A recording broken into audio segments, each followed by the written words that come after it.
SmokerTalk Boxing. I'm your host, George Zayas, along with my partner, good friend, Dave Steve. What's up? We're at Church Street Boxing tonight.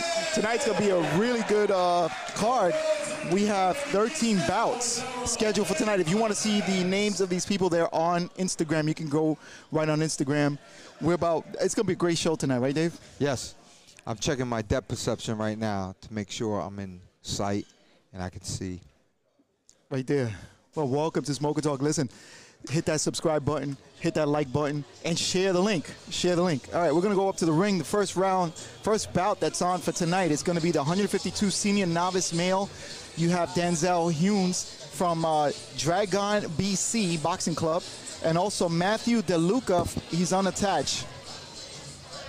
Matthew DeLuca, we saw him at Delucia, right? We saw him. Was it in a show or did we see him in the Ringmasters? I know I saw Matthew DeLucia. Yeah, he fought on one of our shows. At Gleason's, right? Yep.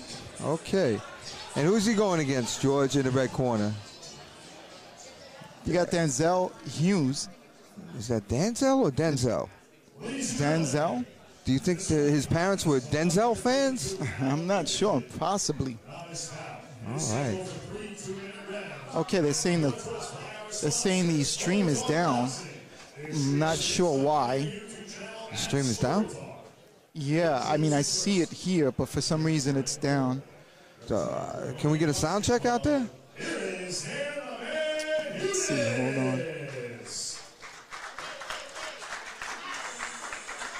Yeah, I mean, I see it here, but for some reason it's down. Okay, no, we're up. We're up. Can we get a sound check out there? We're up.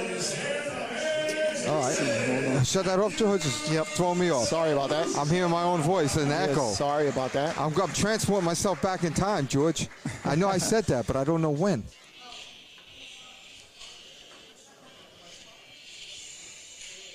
All right. Okay, what is that? What's that? You can hear us? That's okay. Don't worry about it. With a memory card. Yeah. Doing good, Sean. That's Sean, our new cameraman. We picked him up off of the road and gave him something to do. He's the man. All right, so in the blue, you got Matthew DeLucia and Danzel Huins. And they're coming out. Danzel's coming out with his hands down, just moving and shaking. And DeLucia is throwing his punches, too. Good fight, George. Good novice fight, 152. So far, yeah, so far. Good fight so far. Trying to figure out what's going on here. They continue and then... Right, I got you, brother. All right. Looking good. Everybody's looking good. I'm just going to step aside for a second. So, okay. yeah. So, we got Danzel in the red, and he's moving around, dancing, shaking. He's got his hands going. He's got his head going. Delucia, Matthew Delucia, is in your blue, coming forward, more of a conventional stance, tries with a lead hook. And Danzel is all over the place and just flashy. I don't know if he's going to get called for showboating. He's feinting with that right hand of his, but it's he might get called for showboating for that. And sometimes the judges don't like it. But it's part of the sport. He's pretty quick. Referee Marcel is in the ring. All right, Delucia comes forward with the first with the left hook before, and now with the right uppercut. Oh, he tried to come over here with the right. It looks like he just missed though. Definitely, if he landed, it was a grazing blow, if anything. Oh, good hook. That hook stunned Danzel. And Delucia is coming forward like he felt something. Danzel is still moving around like he has not a problem in the world. And it got interesting. It's getting interesting. And there you go. End of round one. All right, I'm back. Okay.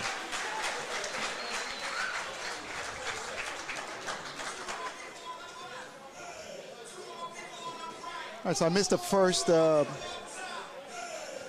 are we up, George?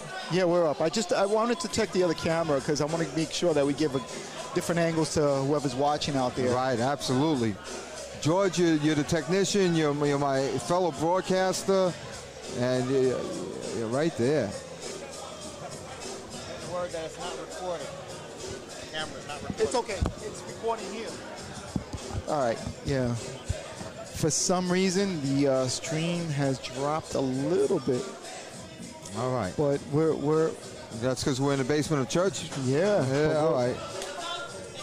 We should be up. We should be up. Okay. All right, I'm looking at it. We're up. Okay, good. All right, George, here we go again. All right, so we got the flashy Danzel Huins in the red, and we got the more orthodox Matt Delucia in the blue. And Matt Delucia scored a nice good right hand by Delucia, followed up by that body shot, puts Danzel against the ropes. Nice left hand. And now an 8 count. That one's going to get scored. Yeah, that's going to get count. 8 count for Danzel. And Denzel's not very happy about that right. 8 count. And I'll tell you what, Denzel has a chin because he got hit with a couple of punches in round one. He got an 8 count in round. Well, he didn't get an 8 count, but he definitely got stunned with a good hook in round one. But he's keeping his hands down. Well, he was, and he's still coming back. Good body shot by Danzel. Delucia's coming in with the more orthodox punches. And Delucia's feeling himself a little bit, throwing some wild punches. And he's swinging for that home run. He sure is. He feels like he can hurt Danzel, and he's definitely trying to. Nice head movement by Delucia, and Danzel taking a breather, stepping back a little bit. Nice uppercut there by Delucia, working Danzel. Denzel hanging on a little bit. And I'll tell you what, Denzel has good defense, but he needs some offense to go with it. He needs to like snap in some punches and keep Delucia off of him, and he's not being able to do that right about now. Or this whole round, as a matter of fact. Body shot by Delucia, now covered up by good blocking defense by Denzel. Denzel with a nice right hand. Yeah, do you see him come left hand forward? and a right hand. Yes, he did. Delucia ate it like candy, though, and he came forward. Does left hand by Delucia, then followed up by that right, and then another right to the body. That left hand against scoring and finding real estate on the body of Denzel, and that ends the second round. So far, very active round. Good back and forth action, George. Good back and forth action. But I think, a good back and forth action, as you say, Dave. But I think Matt Delucia is getting the better of the exchange in this fight so far. Well, yeah, definitely in the second round. The first round was a little bit up for grabs. I mean, Danzel was throwing some really, some good defensive moves out there. It was very interesting to see. Pretty interesting. I don't know what else to say besides it's a good fight. It's good action. It's what you want to see from from the novice. You want to see people throw punches, George. All right, they're novice fighters. We're not looking for any Mayweathers or anything from any of these guys. You know, we want to see some punches. Referee Marcel is doing a great job of refereeing, as he always does. All right, round number 3, third and final round. And I'm sure both their corners told them that this round counts. And look at Danzel. Danzel's coming out. Delucia's coming, and Delucia throws a good overhand right and a good hook. Throws good power punches. Not so much on his jab, but good power punches. And there's Danzel trying to come back. I'll tell you, the left hand of Delucia is scoring every time he throws it. Nice slip by Delucia, then follows up with that right hand, straight right hand to Danzel. Danzel now against the ropes, trying to fight off. And Delucia is doing some nice head movement, George. And Danzel was doing all the head movement in round 1, but now he's a little more standard, and Delucia is showing some head movement. Nice right hand, strong right hand by Delucia again. Yeah, he just reared back and threw it as hard as he could, pretty much, right? He said, "Oh, I'm just gonna throw this as hard as I can. Let's see what happens." Okay.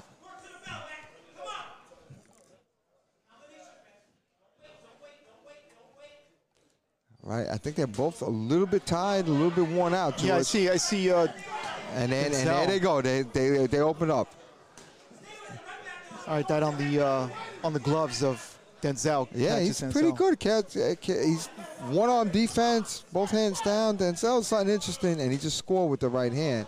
Right, and then that left hand by Danzel. Right. Doesn't seem too hard, his punches, though. Delucia throws harder punches, but then they're getting picked off, too, by Danzel. So it's a toss-up.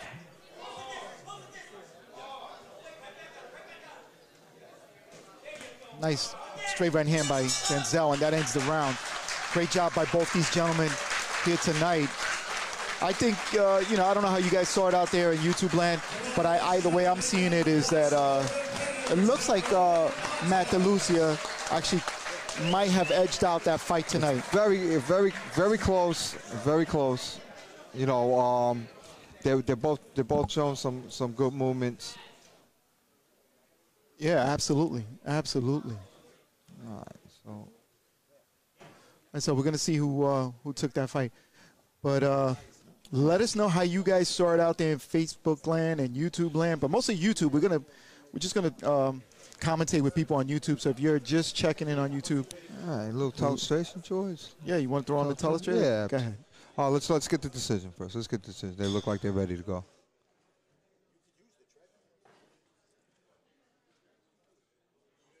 Or maybe they're not. Maybe they're Italian. All right, let's tell us straight. All right, so you can see Delucia, he makes movement with his head. Hold on, Dave. All right.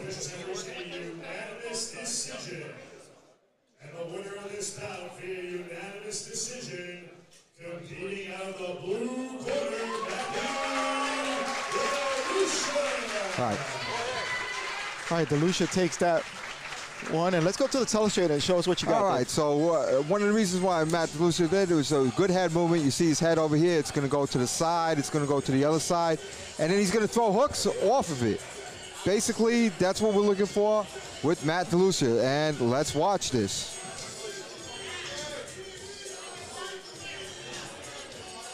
Head movement and hooks. There you go, George. All right, great job telestrating that, Dave.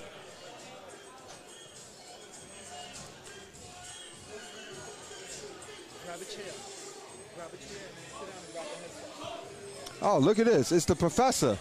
Professor Ronald Micheal is with us. 3-time Golden Gloves champion.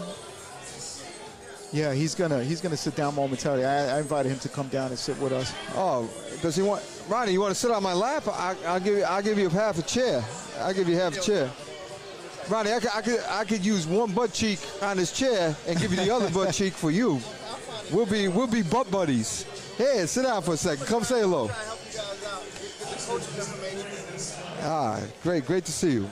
Come on in. Go grab a chair, Ronnie. Sit right here, brother. Sit right here. Sit down a little bit. All right. Okay, so that was bout number 2. Excellent. All right, we got Adam Koznowski in the crowd there, as you see him in your screen. Adam, heavyweight, one of the heavyweight contenders right now. Yeah, he's fighting top on 5. Yeah, March 7th, he's scheduled to fight. He's one of the top 5 in the heavyweight division. There you see him with the and he is such an exciting boxer. Such an exciting boxer. Absolutely. He's in the crowd this evening here at Church Street. Introducing first, representing PCB First Boxing Club, ladies and gentlemen, Michael James. All right, George, we got Michael James coming out of the red corner from P-Skill Be First. Unattached, here is O'Hare. Caleb O'Hare. And if that doesn't sound Irish, I don't know what does. This guy might be a leprechaun for all we know, or at least have the roots. And these Irish guys unattached, I don't believe it. He's probably from Ireland. He probably knows how to fight. I've seen some good fighters come from Ireland, George. That's right. So Caleb O'Hare is in the blue, and Michael Jones from P-Skill Be First is in the red. And already, I tell you what, he might be unattached, but he's wearing an old school Golden Glove shirt. So Caleb O'Hare definitely knows how to fight. No ifs, ands, and buts about it. Oh, he has a nice T-shirt. And the Golden Glove, somebody handed him I'll down. tell you, they come from Ireland. They're fighting people, George. They're fighting.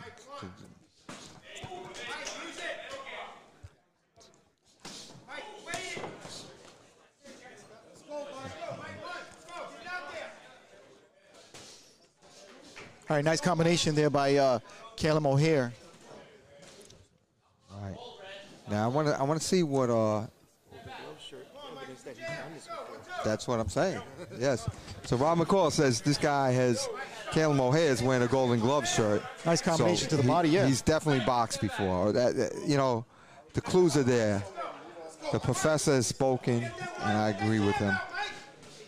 And I'd like to see this guy, Michael James. So Michael James is more of looks like a true novice fighter. You know, looks like a true novice fighter. And O'Hare looks like somebody, I mean, I'm not going to give him that he's an open fighter. He's obviously a novice fighter. But he's somebody who's done this before, for sure. Ron McCall is joining us here ringside now. Hello, ladies and gentlemen out there. Thank you for joining Dave us, Ron. and George.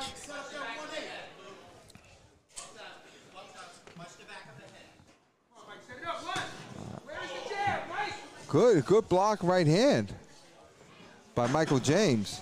A little more snap in it, he would have had some respect for it. Getting tangled in the ropes is Michael James. All right, good first round. All right, how did you see that so far, Dave? I think O'Hare is much more experienced than. All right, so he's edging out Michael in this first round. Much more experience for a novice fighter than. Yeah. Yeah, Ron, you said you pointed something out. You said that you saw the T-shirt. Yes. Right? T-shirts is like O'Hare is wearing a blue vest that says Daily News Golden Gloves on it. Okay, which so is that might evident that he's fought in the Golden Gloves. All right, and he's got some experience. You're a three-time Golden Glove champ. Three-time Golden Glove. Three-time Golden Glove champ. In different weight divisions, or? All right, let me get 3 different weights. Okay. Let's get it up to the telestrator, folks. All right, right here. All right, we got it. He's showing some experience. Look at this. There's some experience here. This guy has fought before. This is the 3rd year of the Ringmasters. This guy has fought before. I'm not saying that he's not a novice, but there's the evidence right there. You've seen it. Well, in the amateurs, you can have up to 5 fights, up to 10 fights. Up to 10, yes. Before you're considered an open class fighter. And if you, So he probably has 9. and if you're wondering, I'm not sure. I mean, he's boxing with Michael James. Michael James he's not a bad boxer. He's definitely a novice, and he's probably like, he seems to be a little bit intimidated. Yes, that's the perfect word. Yeah, and he doesn't really have to be. What happens is with a lot of these fighters, when they get intimidated, they make the advantage that much more to the other person. You know, Michael James just needs to fight his fight. They don't do much to win the fight. Right. And he looks in there to survive. Yeah, he looks a little bit better this round. He's throwing some harder shots with his right. If he lands with one of those right hands that he's throwing, things are going to change. Yeah. And they're going to change pretty quickly. I overheard in his corner they were telling him, get out there and throw punches. And he seems like he's listening. He's listening to the corner. Well, he's slipping some of those punches and a good right hand. There we go. And that's going to change the complexion of this fight. And because all right, so the other guy has some experience, but it's not like he's an overwhelmingly open fighter or anything like that. You know, he's somebody who's good for this competition. You know, Michael James is coming back a little bit. I think he's taking. Yeah, and look at the response of am I saying right? Kelim O'Hare. Right. Kelim O'Hare is not responding that well to getting punched. You know, nice he's moving well there by James. So this is definitely a comeback round for Michael James. Yeah. He's got a little good slip. Yeah, he's been slipping in this second round. He's been slipping a lot of the punches of Kelim, and he was a lot more active this round than he was in the first round. Much more active. I overheard his corner. He's got to throw more punches, and he responded very well to the corners. Well, how do you gentlemen have it? I think I see it 1-1 apiece so far. I think so. I'm good. I'm good with that assessment. Of course, our assessments mean what, George? Absolutely nothing. Okay, let's make sure we know that. Let's make sure everybody knows that. What we say does not count in the least. In the least. All right, so if you're watching us out there on YouTube, we apologize. I'm not sure because we're trying to get we're deep on the ground. How many stories? We're like 3 stories under the ground. Right? Yeah. So maybe our signal isn't coming out as strong. No, it is, but I don't know. I can't for a signal for me to actually watch what's happening. I'm not able to commentate. Ever since this place got packed, I think we've lost a little bit of the bandwidth. The bandwidth. Yeah, I can't see it on my phone. So this round should decide it. Let's see who's going to be the busier fighter here. Okay. One thing about novice fighters, they got to they got to shake off a little bit of nervousness, and I think after 2 rounds they've done that. So we should see a lot more punches. And they are going. And it's a good spirited fight. Both fighters have touched each other. Nice right hand again by James. Right. But O'Hare did score himself during that exchange as well. So I don't know if he won or lost exchange, but punches were being thrown. And when I say he, I mean who, because I have no idea which one of them. They're both he's. This tournament is going to be a learning experience for whoever wins this fight. Whoa, good right hand. I think he was a little off balance, but he got him with a good right hand. Yeah. Wow. I think he got his legs tangled up when he tried to spin out of the corner. Yeah. And he got hit. What happens? And charging. Wow. Charging. Yeah. Running like an antelope. He's trying to finish this fight quick. Like a hungry lion. You know? What kind of predators are there out there in Ireland? That's what he was. They don't have lions out there in Ireland, right? Well, whatever they have, that's what he was. Because he was coming out there to finish that thing off. He ran across the ring like he was running for the tape of the finish line. Oh my gosh! But when he did that, he didn't throw a punch. I think they have greyhounds in Ireland. He was running like a greyhound going after the rabbit. He was really coming in there. O'Hare seems a bit winded now. He seems winded, and the thing about it is that James is still coming forward, even though he had got knocked down. He's not intimidated at all. He's still fighting, absolutely. There he is, fighting to the body. This is going to be an interesting decision because even with the knockdown, I still see this being a very close fight. The knockdown is only 1 point. All right, James making his way slowly to his corner. He may still be shaken up from that knockdown still, though. So I'm not sure. Hopefully he's all right, and we'll see. We'll see how the judges score. Good sportsmanship on both their parts as they meet each other, go to each other's respective corners, and congratulate each other. I got the knockdown on telestrator, George. You want to see it right now? Coming up. Okay, here's O'Hare. This is my man O'Hare right here. And he's going to throw one right, and then he's going to throw another right. It's the second right that does the damage. Okay, let's watch right now. There's one right, and bang, there's the other right. Mm-hmm. Yep, good knockdown, yeah. And it was flush. It was flush. That's what I am. I'm a catcher. I'm a catcher for these Irish Predator animals, whatever that gallop that he did, you know, like a leprechaun coming for his pot of gold, you know. All right, they have a split decision. Yeah, this is close bout. Unanimous. Okay. All right. All right, I'm comfortable with that decision. I mean, he scored a knockdown, and the knockdown made a difference. I think so. And the first round, he took the first round as well. Yeah, so made a difference here in the last round. All right, so that's the second bout of the evening, and that was 152. We're still staying at 152. Senior novice male is coming up. So we have the welterweights, which is 152, and then we have the middleweights, 165 open. Like this is action packed. Yes. You know, this is what you want to see if you're a fan of boxing. This is what you want to see. You want to see tomorrow's champions right here while they're still like running around, chasing each other and just going crazy. Right. You know, showing flashes of brilliance, flashes of gold. You understand? That's right. This is where you're going to see it. That's right. With us. And luckily for you, I'm telestrating it. All right? And we got the professor here. These guys at 152 and 165, as you mentioned, these guys are not only powerful, but they're fast. Oh, absolutely. You're going to see a lot of action with these guys. Absolutely. Yeah. And we're still in the novice right now, the novice division right now, but we're going to be open. We're going to have the elite fighters coming in. Now they're considered elite, not even open, right? Is that the way the USA boxing And that's what they should be considered. They should be considered elite. Right, so you're going to see, right now we're seeing the novice guys, but you're going to see in a few, after this bout, the fourth bout of the evening, they're going to be elite fighters, so you're going to see a little bit more skill. And these guys are the ones that you're going to see later on going to the Ringmasters tournament at Madison Square Garden at the Hulu Center. Right. Well, actually, even the novice get there too. Let's give the novice credit, but you'll probably see him in the future. All right, so let's see who we got. I see Troy from Bed-Stuy. You know what his nickname is? No. Troy Owens. It's TKO because his middle name is something like starts with a K. It's King Lee. It's King Lee or something like that. That's Troy Owens, a.k.a. TKO. Very, very good aspiring boxing. Very good. He's getting his first taste of a competition. And Felipe Arriagada. That's almost Japanese, George. You think there's a relationship between the Japanese and the Spanish?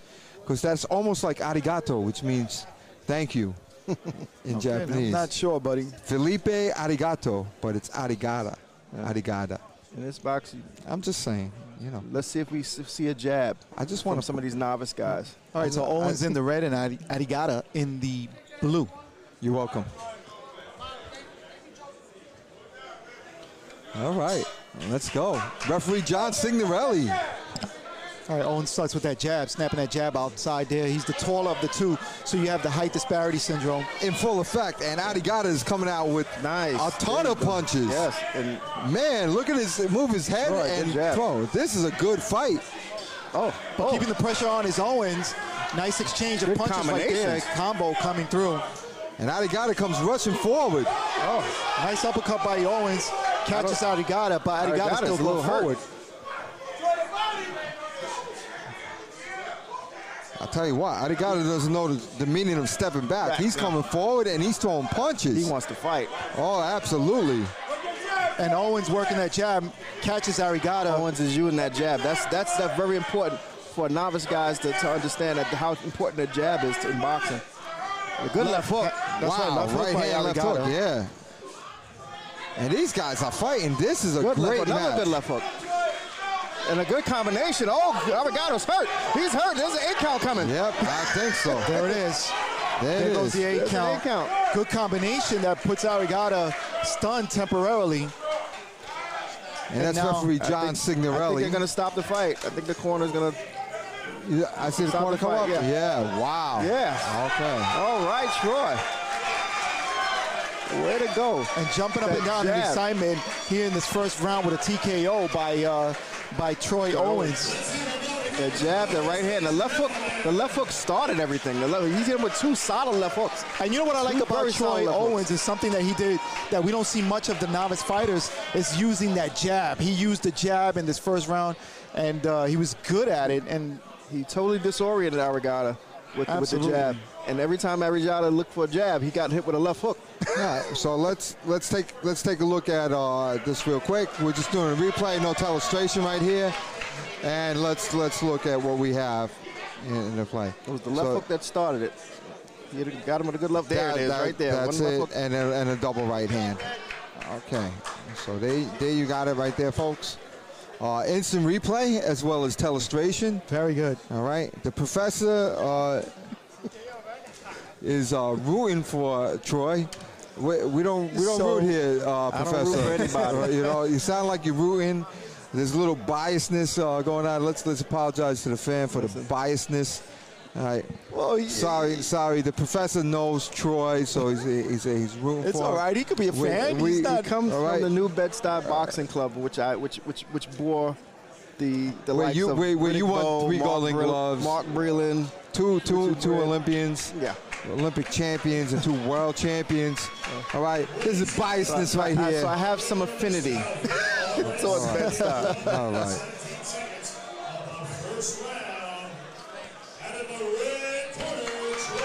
So there you go, his nickname being TKO, and tonight he actually, he lived up to his name. Lived up to his nickname, right. TKO. Well, let's shout out Arriagada.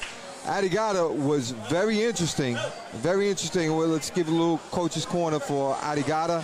All right, so Arriagada, you had some good moves, right? You had some good moves. You had a lot of energy. You got to learn something. One of the things you have to learn is that when you dip and you come up, you were dipping, you were trying to come up, is what range are you coming up in? So you have to be all the way on the outside with the tall fighter or all the way on the inside. If you stay in that sweet spot for him, which is not a sweet spot for you, and you make these moves and you come up, you're an open target. So that's coach's corner for you, Arriagada. We want to see more of you. We want to see more of you. Absolutely. He showed flashes of being a great fighter by moving his head and stepping forward. Yes. Put a lot of pressure on him. So that's one thing. He didn't just come forward and just march forward. He moved his head and threw punches. Absolutely. But what you have to do is, as he makes an adjustment, see, even though, because we're both sitting down, Ron looks the same height as me, he's actually much taller, So Ron beats me up if I come, I make these moves and I stay in there, or if I come forward a step and he steps back a step, and he's still at an advantage. So these are the type of things you have to look for. This is negotiation. Arriagada, we want to see more of you. Good job, brother. All right. Thank you for the coach's corner tip there, Dave. Let's go up to the 4th bout of the evening. We're moving along here really quickly. Are these guys 165 open? 165 elite open. Elite. All right, in the right corner, you have Mike Passade from John's Gym in the Bronx. And we've seen him before, right, Mike Passade?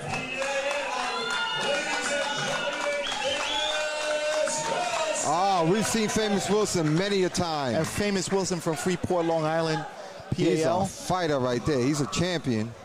He's a 165 elites, right? So yeah, he should see some really, really good boxing now.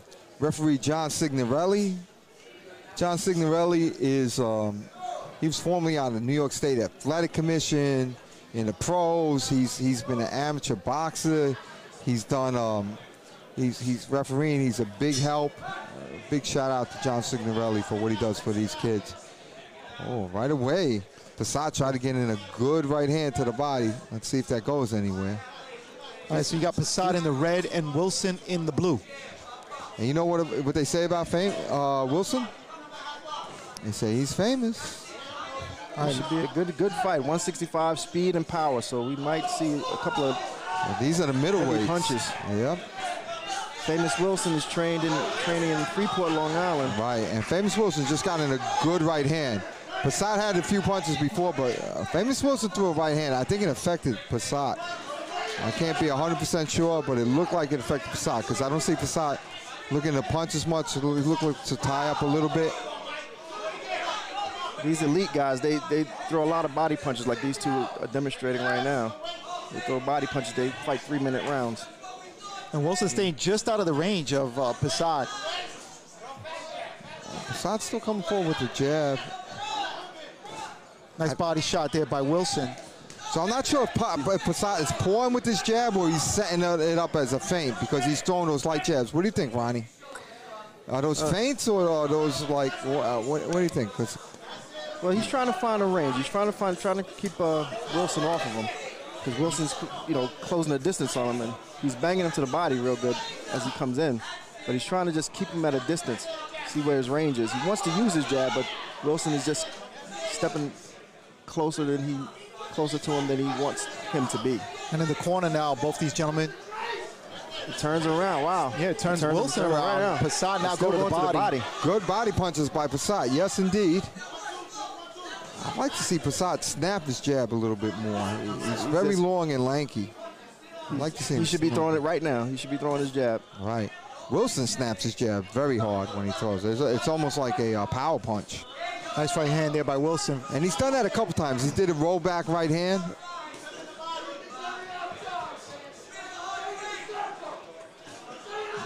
Passade's on the rope. That's where he doesn't need to be. And just to let people know, these are the elite. They're going 3-minute rounds, 3-minute rounds. Good body punches by both.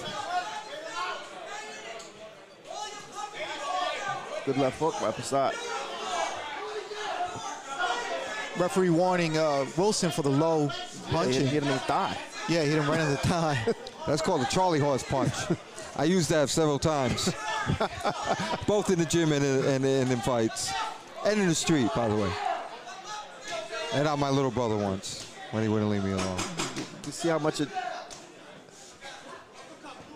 the experience both of these guys are showing right now. Yeah, I like it. Good first round for both of them. It's a tough one to call. Yeah, tough round to call. Absolutely. Very tough round to call.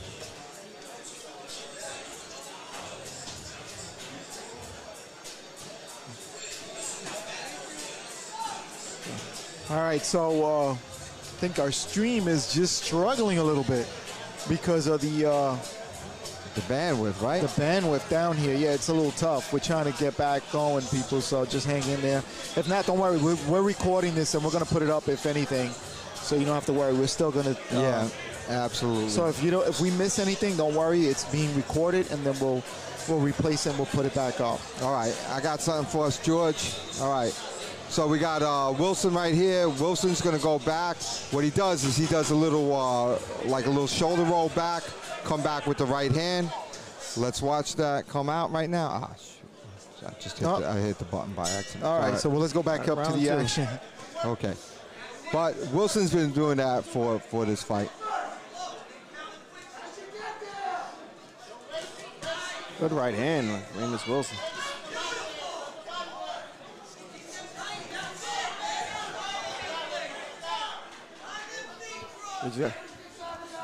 Whoa. Yeah, and if you see Wilson, home run. Yeah, and Wilson does a little turn. Good. Does a little turn with his. Look down and come right back upstairs with a right hand. Good shot. That was good. That's experience. Nice body shot there by Passade. Yeah. If either one of these guys could use a jab, they would establish some kind of control of the fight. Good combination. Yeah. You know what? Passade has that right height. hand, left hook. Yeah, Passade has enough speed. And he's got the height. I'm really surprised that he's not trying to establish his jab a little bit more.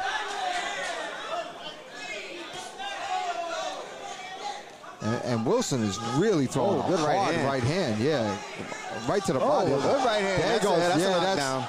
That was that's good right definitely hand. a knockdown. Good right hand. Caught him coming in. And he fell forward with his momentum. I tell you what, Wilson is really throwing. That was an overhand right by Wilson. Wilson is really trying to establish that right hand. And here he goes again. He wants to end this quick. Yeah. Well, he's been trying since the first round. All he's got to do is put some punches together instead of trying to rely on one. Now, Passade came back with the right hand. Yeah. I think he Wilson got his is attention. a little shook. Yeah. He's a little shook up with that one. He got his attention. He's Wilson on. is holding. That's a sign. Yeah. Now he's got to recover from that now and try and get back on top. And look at Passade. Passade's coming forward. Yeah. I guess Wilkin woke up his killer instinct. Wilson stopped punching. You gotta use it. Somebody use a jab. If anybody uses a jab, they can turn this fight around. Oh, absolutely. Oh, they both throwing right hands. Oh. Wow, and Wilson got another one in right there. Good They're body letting go. shots. And Passade is Body no shots. joke. Passade's still standing.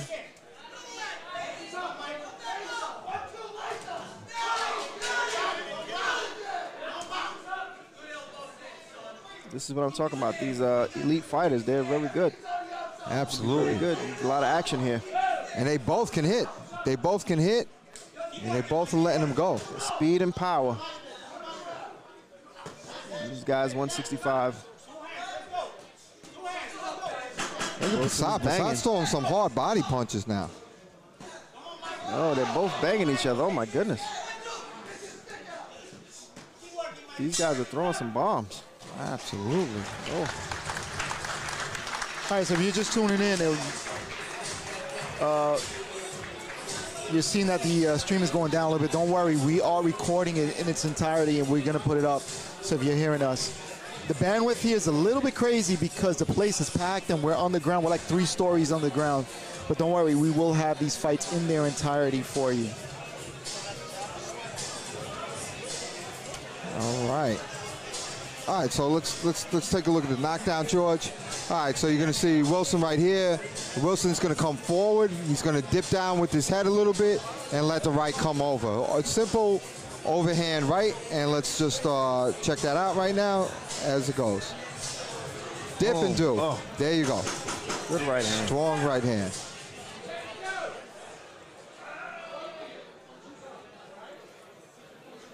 Last round. Let's see who wants some more, right? These guys got to tough it out. These are elite boxers. It's the 3rd round, 2 rounds in the. Oh, good left hook. Good hook by Passade. Good body shot by Wilson. Another good body shot. He's throwing that right hand counter. Wow, look at Wilson. He really tried to end it again right there. He throws that. He's not shy about throwing that right hand, is he? No. He really throws that right hand as hard as he can. Now Passade trying to score to the body. Yeah. And you know what? When Passade opens up like that, it's a wild punch, but he when he lands it, it has some power on it. It's almost like a Mayorga the way he throws that right. And Passade with a wild left hook. Wilson saw that coming, though. Nice one, too, by Wilson. Right. Passade scoring with that nice uppercut. Snaps the head back up. It's back and forth, isn't it? Absolutely.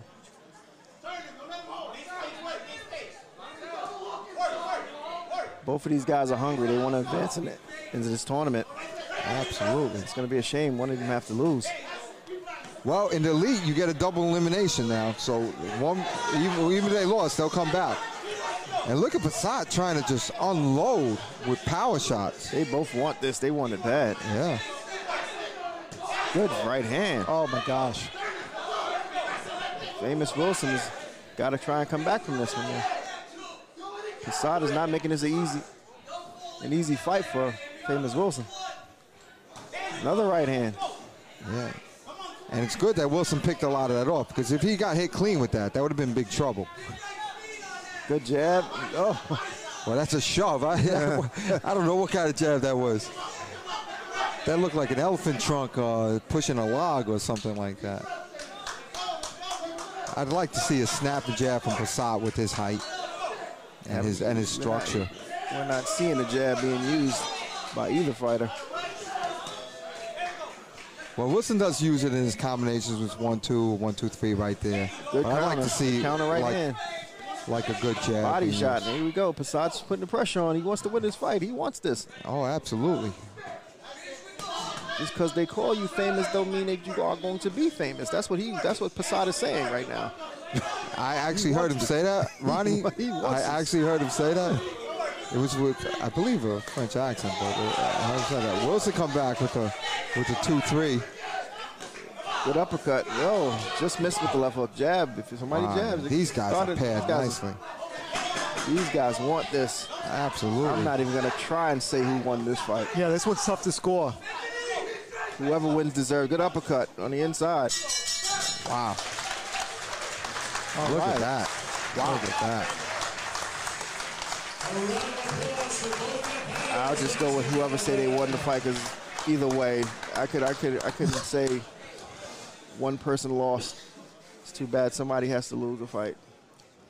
Right, but you know, like just like what Dave was saying, that this is a double elimination, so they're still going to be able to stay in the fight and fight again later on with whoever loses on the elite. So they'll face the other 165 elite that has a loss, and then they move on. So it actually, I kind of like that, because you get to see some of these guys. Maybe they had an off night.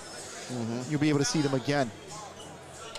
Absolutely. Well, I would love to see these two guys go for the gold. That was a good fight. Sure was. We still have another 165 elite male coming up after this. So let's just take a quick look at this, George. So what happens is you have Passade right here in the red. He likes to throw a wild right hand, but the thing about it is that he throws it up, he throws it down, he throws it in an uppercut. He throws it in so many different ways that it's really hard to predict, and that's where he's getting his success from. And let's just take a look. There you see it come down, you see it come up, you see it come over, and that's what makes him a good fighter. Even though he's crazy with that right hand. Crazy. Hey, come on, how you doing? All right, so we're waiting here Look at for this the decision. reunion. Yeah. I can see that. Whoever wins, wins. And your winner via split decision, competing out of the blue corner. Okay. And Wilson still stays famous for winning. All right, congratulations to That was a good fight. That was a good fight. the famous Wilson. All right, so we're still going to move forward now. I hear his uncle makes a great cookie. Do you hear anything like that? Famous? I'm telling you, I don't know. I just I don't heard think that. that's his uncle. I heard he's just like a cooking making person. That's what I hear. I might or might not be wrong.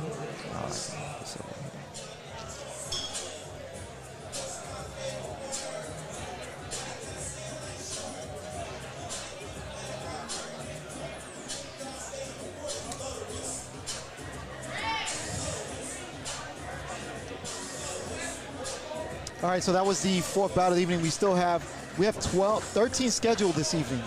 So we're moving up on the fifth bout. This is going to be 165-pound also.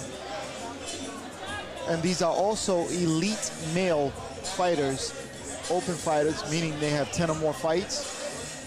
They have a little bit more experience. This is a packed house today. Look at the crowd here as the camera pans around in the crowd. You'll see a bunch of people here. This place is packed. Ladies and gentlemen, our next contest is a 165-pound elite male division bout. It is brought to us by our sponsor, CityLimits.org. Introducing first, beating out the red corner, unattached, here is our We're live streaming over YouTube, right? YouTube, SmokerTalk. YouTube, SmokerTalk on YouTube. George, is this my water over here? Is that your water? Oh, okay. Man, I was about to drink that water. You're so lucky. How you doing, Ilya? I just Got got a one. stern warning from Ilya Friedman. That's all right. I got Don't my, touch his water. Don't touch his water. This place is packed. Look at this. Wow. I think that's punishable by death where he comes from. like comes from some orphanage or something. All right, who's in the red and who's in the blue, so George? we have Tyriece Stokes from Unattached Gym. This is 165, and then Tyral Vance from Gleason's Gym. Vance in the blue. Oh, we got the Vance and lefty-righty Stoke. conundrum coming Yep. on. Okay. So Vance with a nice, right away with a nice right hand. Jab, and look at that wide stance by Vance. We got a southpaw, huh? Yes, Good with a left hand. super duper wide stance. And look at the way he holds his arms. He's very confident. Vance is keeping one hand down, the other hand up. Moving Good well foot also, movement. yeah, moving well. Stance may look uncomfortable, but it looks like it's working for him. Right, and meanwhile, Tyriece Stokes is starting to adjust. You see him throw a couple of hard right hands.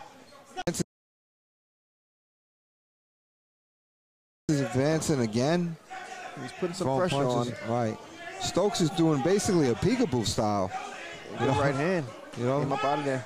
he's doing a high guard and basically doing not much else besides a high guard and a right hand, right? I mean, that seems to be his strategy.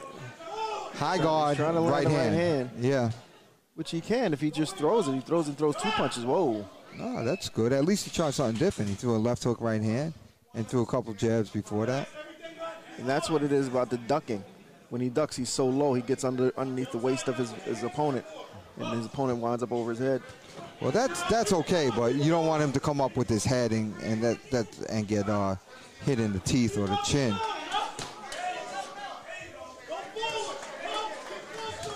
Some big shots there by Vance, but Stokes catching him on the gloves. Yeah. And Stokes is basically has a high guard, and he's trying to come in with anything he can. I think Vance has got the edge on speed and multitude of punches, so Stokes is doing what he can. Stokes needs to step to his left and throw his right hand. He'll catch this guy every time if he does that, but he's going to his right and trying to throw a right hand, which is too far. Okay, I see it. There you go. Now he can do that again, but Stokes is outworking him. He's just out hustling him right now. Yeah, and Stokes. He's only throwing 1 punch at a time. While Vance is throwing punches in combinations. That's what amateur boxing, that's what the judges are looking for, punches, scoring punches. Right, and then Stokes changed the angle of his left hand and scored. He came on the outside. Stokes looks like he has a lot of potential to turn pro and, do well. Looks like a good-looking fighter.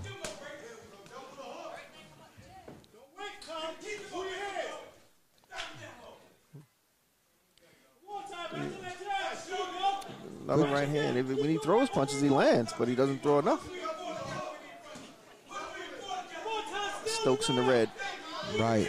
Well, I think I was talking about Vance when I said he's got a good idea. Good look to turn pro. I'll tell you what, Stokes is making the most of what he's got to do this fight with. I mean, he's got his arms up. He's blocking a lot of these shots. He's not getting clean with them. I mean, he's getting out hustled, but he's not getting beat up. No. By no means of the imagination. And he's still landing a hard shot every once in a while. Pretty good. He's just not doing enough to win the round, in my opinion. No, I don't think so either. I'm not sure why we keep going down. Our stream keeps going down. Yeah, that's because we're on the ground. Yeah, I think we may have to start and restart the stream. Start and restart the stream? I mean, stop and restart. Okay. Are we still going to record? Yeah, we're still recording. Okay, yeah.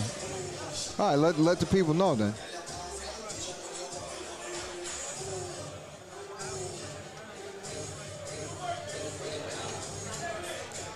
I'm really enjoying watching this guy Vance as a fighter. His ring generalship is really impressive to me. He's just a pleasure to look at. Just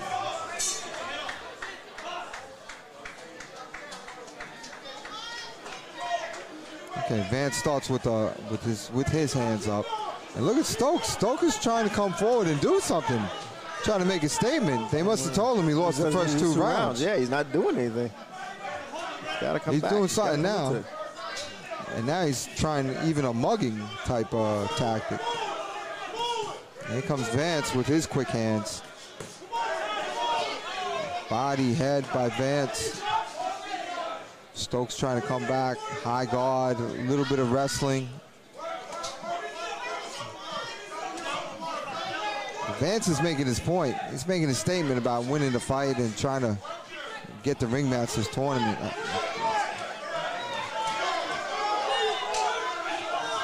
Vance is still out hustling. He came out for the first 30 seconds. Yep. Stokes came out for the first 30 seconds and looked like he wanted it, but now he just seems like he's just doing what he did in the first 2 rounds. Yeah, I'm kind of wondering what kind of shape Stokes is in, you know? I don't know if he did his road work or what. He just seems to be a little bit too tired for an open fighter. I think he was trying to make weight before. I think I saw him on the treadmill running. Oh, yeah, he might have tired himself out.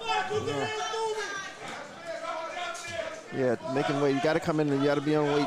If you're fighting in one weight class, you got to stay close to that weight as possible. Good right hook by Vance just a couple seconds ago, by the way. Good combination. And Vance is really advanced. I think I'll start calling him advanced.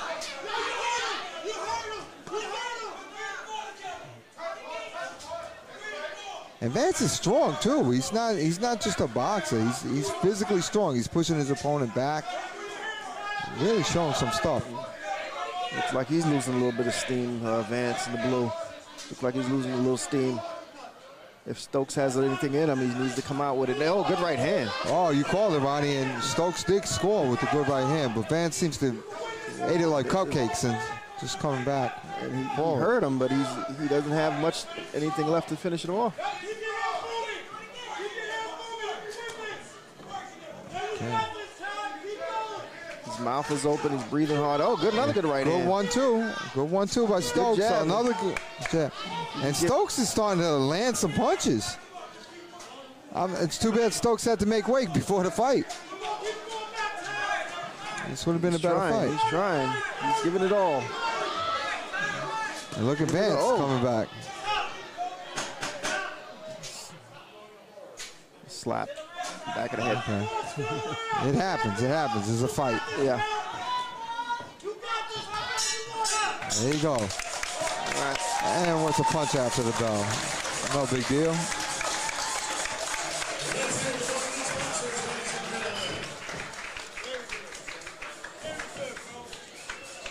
Stokes gave it a run for the last round, but I think he got out hustled the first 2. Yeah, I think so too. He gave it a good run. The last round I think was all his, for Stokes. But Tyral Vance, the first 2 rounds, he seemed to dominate because Stokes didn't do much. He didn't throw any punches. Yeah, and we saw Stokes earlier trying to make weight before, you know, and what happened was that's probably where he left the fight. Yeah. George is talking to himself. He's taking a selfie, but he's talking to himself. He left the fight on the treadmill. I mean, all the energy that he had, that he came out with in the 3rd round, he couldn't sustain. Yeah. Had he sustained that in rounds 1 and 2, that would have been an interesting fight. Had he just done something more? If he had done what he did in the 3rd round and first 2 rounds, this would have changed the complexion of the fight. Yeah, absolutely. So, real interesting. And I tell you, I'm very impressed with Vance as a fighter, as his stuff.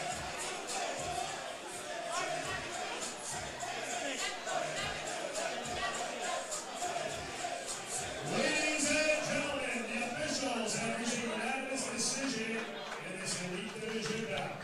And the winner via unanimous decision, competing out of the blue corner.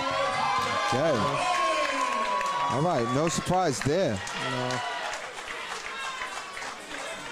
So I like to do a quick coach's corner with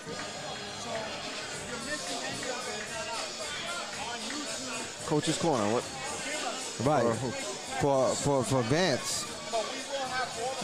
Let me give it to him. Let me give it to us. I'll pull it in. All right, coach's corner. So what I saw Vance do was like, he was very steady, very straightforward. What I like to see from Vance is a little bit of angles.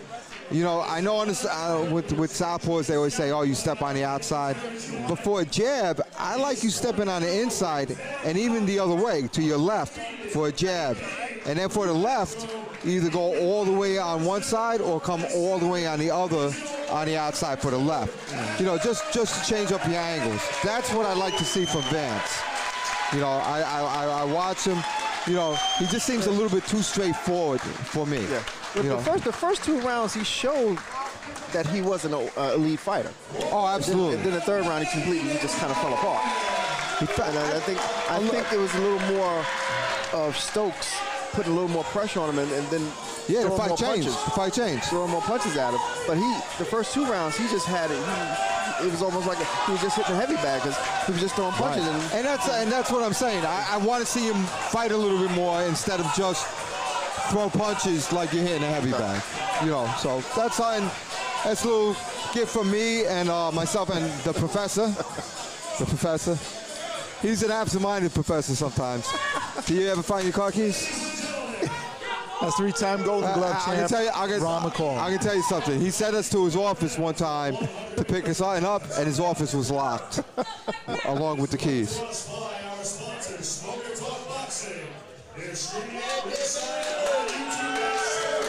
They're shouting us out, George. They're shouting us out. That's right. As well they should, because we're fantastic.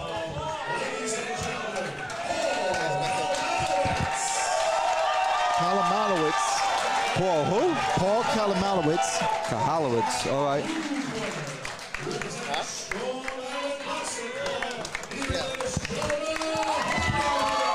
Jonah. All right. So Jonah Holderer, I think we saw Jonah before. He's from Strong Island. This is 152 senior novice male. We're going back to senior novice male 152. Paul Kielmanowicz is in your red. And we got a fight right here, George. And they're letting it go. Yeah, Kielmanowicz starting very fast. Holder putting Kielmanowicz on the ropes. And Holder is really pushing forward.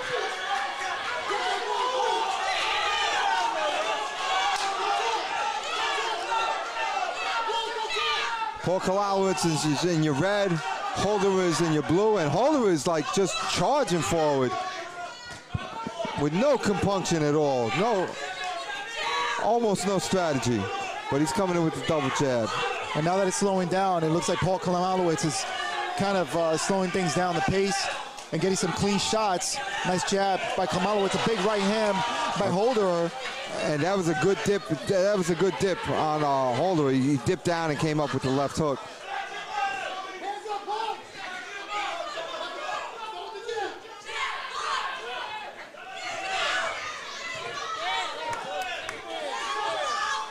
And Paul Kielmanowicz is in your red. He's trying to establish jab right now. And Jonah Holder is in your blue, and he's trying to just bring the blitzkrieg with his hard punches. And he is. He snapped the head of Kielmanowicz just momentarily. So this is a good back and forth fight. And they are letting it go. A lot of nervous energy in round one. I'll tell you, yeah, a lot of tense punching going on by the corner of Holderer. And both are letting their hands go. Oh, they are.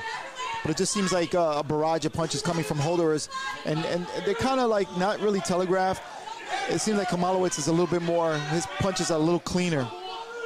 The output is not as much, but they're a little cleaner, like right there, that left hand scores for Kielmanowicz right at the end of the bell.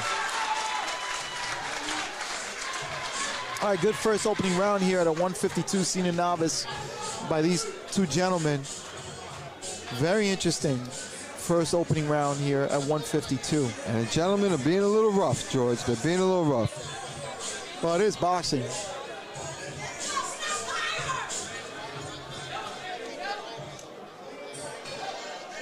And they are both exchanging left and right. Good punches, good output. Yeah, this is an enjoyable, fan-friendly fight, George. Absolutely, absolutely. All right, we want to remind you again, April 10th, get your tickets now, get them early for Madison Square Garden, so you'll see the Ringmasters at the Hulu Center. That's going to be really interesting to see all these guys go there. All right, so second round coming up now. And here we go. And let's go.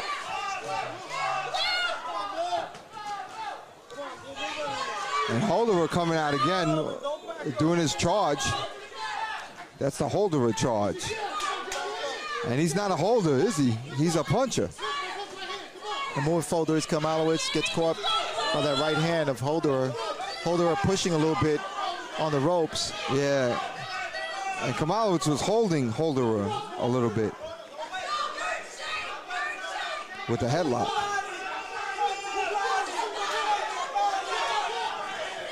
The good right hand, left hook. Holderer comes right back. Paul Kielmanowicz is trying to push forward with his jab and trying to land good right hands. And he's really just walking Holderer down right now. Holderer is short of the two. We got the height disparity. Holderer scoring with that right hand, pushing Kielmanowicz back, but then lets him off the hook after he followed with that left hand. But I thought I saw Kielmanowicz getting hurt a little bit there. Not sure. They just go back and forth so much that it's really hard to see. And that's referee Andy Adele warning Kielmanowicz for something.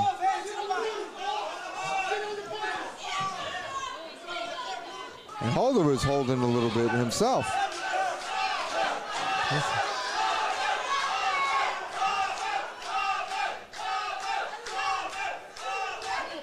And the two keep exchanging. It seems like this is a tough bout to really score, Dave. Yeah, it's very tough.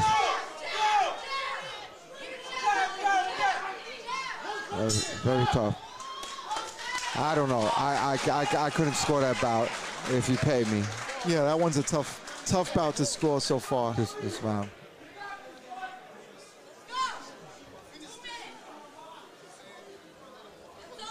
All right, Dave, how exciting is this that we have all these young boxers here competing at the Ringmasters tournament? And these guys are all growing. You know, they're all growing, and they're all special. You know, they're really something. And you don't know who's going to develop and how quickly they're going to develop and what they're going to develop into. Right, have you seen that here? This is our third year in live streaming these, and we've seen some of them actually become pro. Out of this tournament, and you've seen one of them in particular going down to the Olympics in this year, 2020. That's fantastic. And that's going to be Bruce Carrington. Bruce Carrington, right, going to Tokyo to compete in the Olympics, and he's 40 in the Ringmasters, which is pretty interesting to see last these kids year. develop. That's right. All right, so Holder comes out again, as is the pattern, with a flurry of punches. Good overhand right by Holder. And I like Holder's style. I just like to see him throw some jabs. Big overhand right. Another overhand right by Holder. And Kielmanowicz is holding his own. It's not like he gets hit and folds up. He gets hit and he comes right back.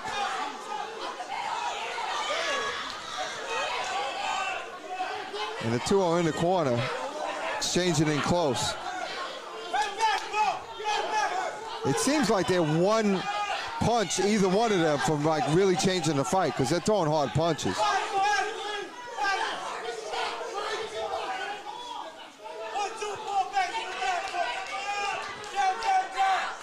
All right, we're here in Church Street Boxing in Church Street, New York.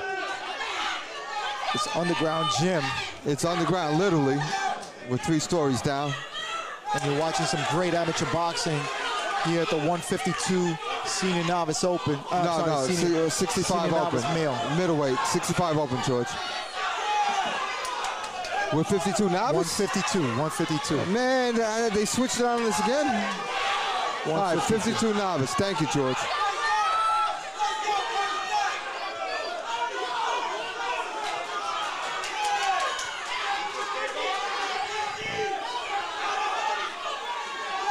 right, then you know what? These guys are really, really good, then. They're not, I thought they were open. And they're throwing hard punches, and they're fighting. Really a good match. Oh, nice left hand. Triple left hook. Triple left, yeah, by Kielmanowicz. And there goes the end of the round. Great fight for both of these gentlemen. Great job. And it's funny, you thought these guys were open fighters. I thought so. They look like open fighters to me.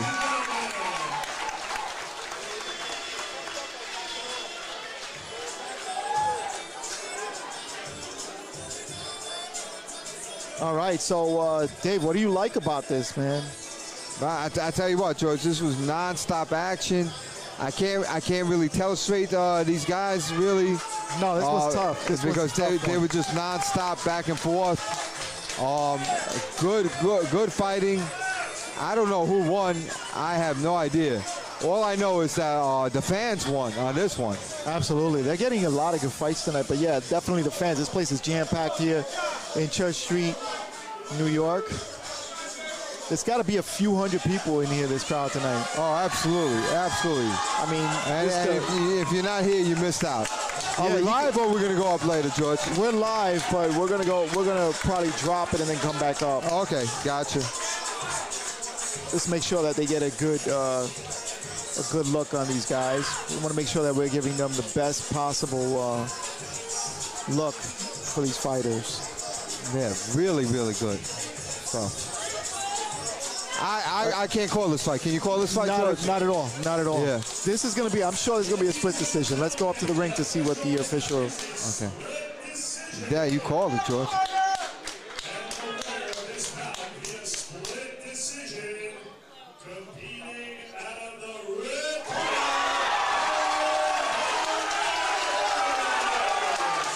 Wow.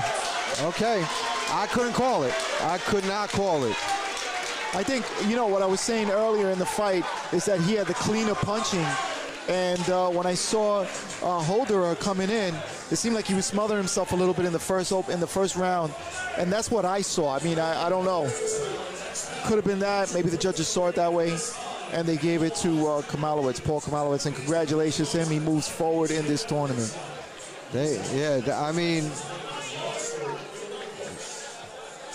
I mean, what can you say about that? All right, so we got this young man here in the ring right now. Somebody's getting a bye. That's Jose Calderon from Everybody Fights. And who fights, George? Everybody. Everybody fights. That's what I'm talking about.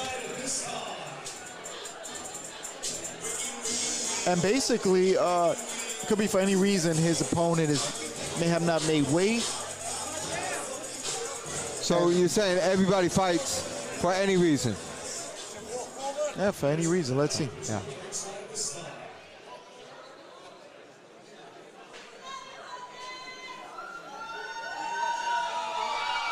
and gentlemen, please welcome competing on the red corner, the winner via walkover advancing to the next round. Oh, I'm sorry.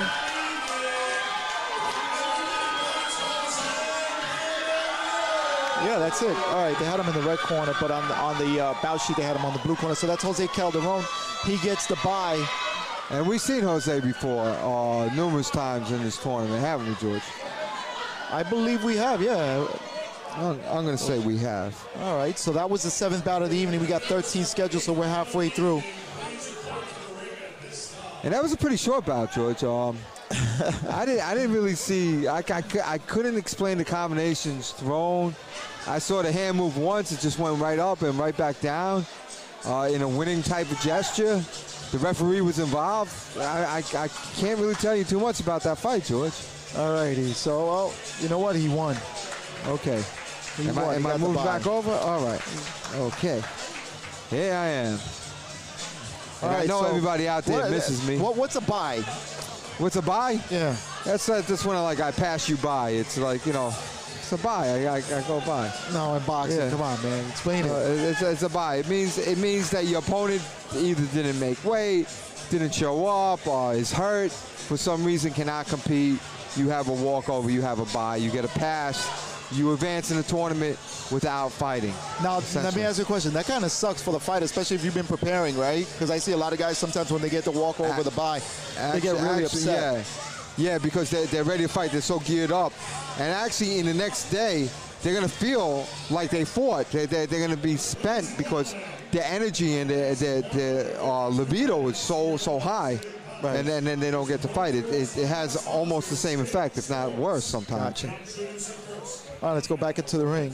A lot of pent-up frustration, George. Josue. Oh, he came back. Look at this. All right, Ronnie's back. Professor. Okay, how do you pronounce that name? Djibril? Diakite? Diakite. From the blue, and we're sorry if we're screwing up your name. Djibril. Djibril, Diakite. And you have Josue Villion from Gleason's gym. And are they both from Gleason's? Yeah, both from Gleason's. I wonder they spar together. Well, we're going to find out. Let's see. Okay, so Josue in the red starts it off with the jab, and he looks like he knows how to throw a jab, Josue does. Whoa. And they're letting their hands fly already, and I like it. These guys are novice.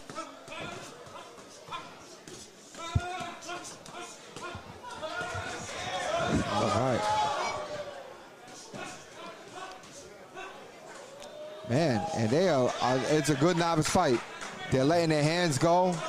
I came back just in time. These guys are throwing some leather. Oh, absolutely. Yeah, welcome back, Ronnie. Ooh. Good right hand, good left hook follow. These guys know how to fight for novices. Yeah. Let's see how they're looking in the That's third round. Josue in the red. Josue throwing some really vicious body shots. And Diakite in the blue. And Diakite is, he's still fighting and he's still slipping, but he's not as busy. And Diakite is pretty composed for all those punches coming at him. Gets caught with that right hand. Those body shots He's got a nice little Mayweather-esque right hand, though. I don't know if it's powerful, but it's definitely landing Diakite. Nice left hand. He's putting some pressure on it, keeping it on the ropes. Absolutely, and this is some good inside fighting. It's a treat to get this kind of good inside fighting from the novices. And they know how to fight on the inside. The young man in the red is Josue doing some good body work. Absolutely. That's going to show up, and that's going to definitely take its toll as this fight goes on. Third round, we might see the young man in the blue kind of wear out a little bit.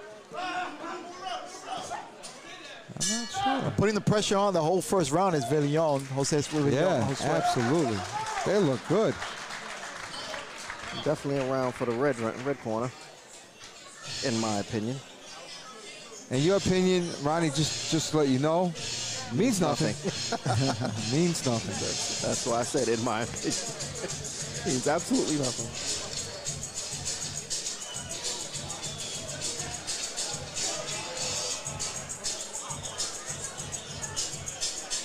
Let's see what kind of instructions the young man in the blue corner is getting, because he needs to step up his offense to keep this young man in the red corner, keep him being in his chest and pushing him on the ropes. He's got to keep him in the middle of the ring. All right. Let's see if there's any strategic change. And I'll tell you what, but in the blue corner, he had some really nice moves, even though he was pinned in the corner. And what happened now? Got to tuck in the shirt. They Amateur certainly rules. do. We like to be neat. We don't go for that sloppy stuff. Okay. Blue is still waiting. So Diakite in the blue, and Josue Villion in the red. Josue's starting to push himself forward again, and we've seen it. But I'll tell you what, Blue can fight off the ropes. But he's not going to fight on the ropes for very long. Because if he stays there, he's going to keep getting hit. Yeah, he's getting some good punches back, though. Look at him. It's pretty sharp. I'm telling you, so is Blue. Blue fights off the ropes pretty well. I'm impressed with him. Josue in the red is trying to put Blue on the ropes. Diakite, but Diakite can fight off the ropes. Keto tries to counter back, but he's walking backwards now. He's got nothing in his legs anymore. Those body shots are starting to wear on him. I don't think so. I think he's fine on the rope. Yeah, I don't see him wearing down, but I think he feels comfortable on the ropes. Actually, I actually do. I really think he can fight off the ropes. This guy. Oh, good dip and left hook. There you go. See, that's what I'm saying. I don't think those body punches affected him. And it's hard in a 3-round fight with 2-minute rounds for body punches to affect trying to you. counter, and he's losing his fight just trying to counter punch. He throws a nasty left hook. I tell you one thing, I'm seeing all the punches. Two good right hands and a left hook. Diakite caught a lot of those punches on his arm, so I don't really see him getting hurt. Well, there he took a couple in the head right there because you said it, George. Good left hook. So the break. Wow, elbow.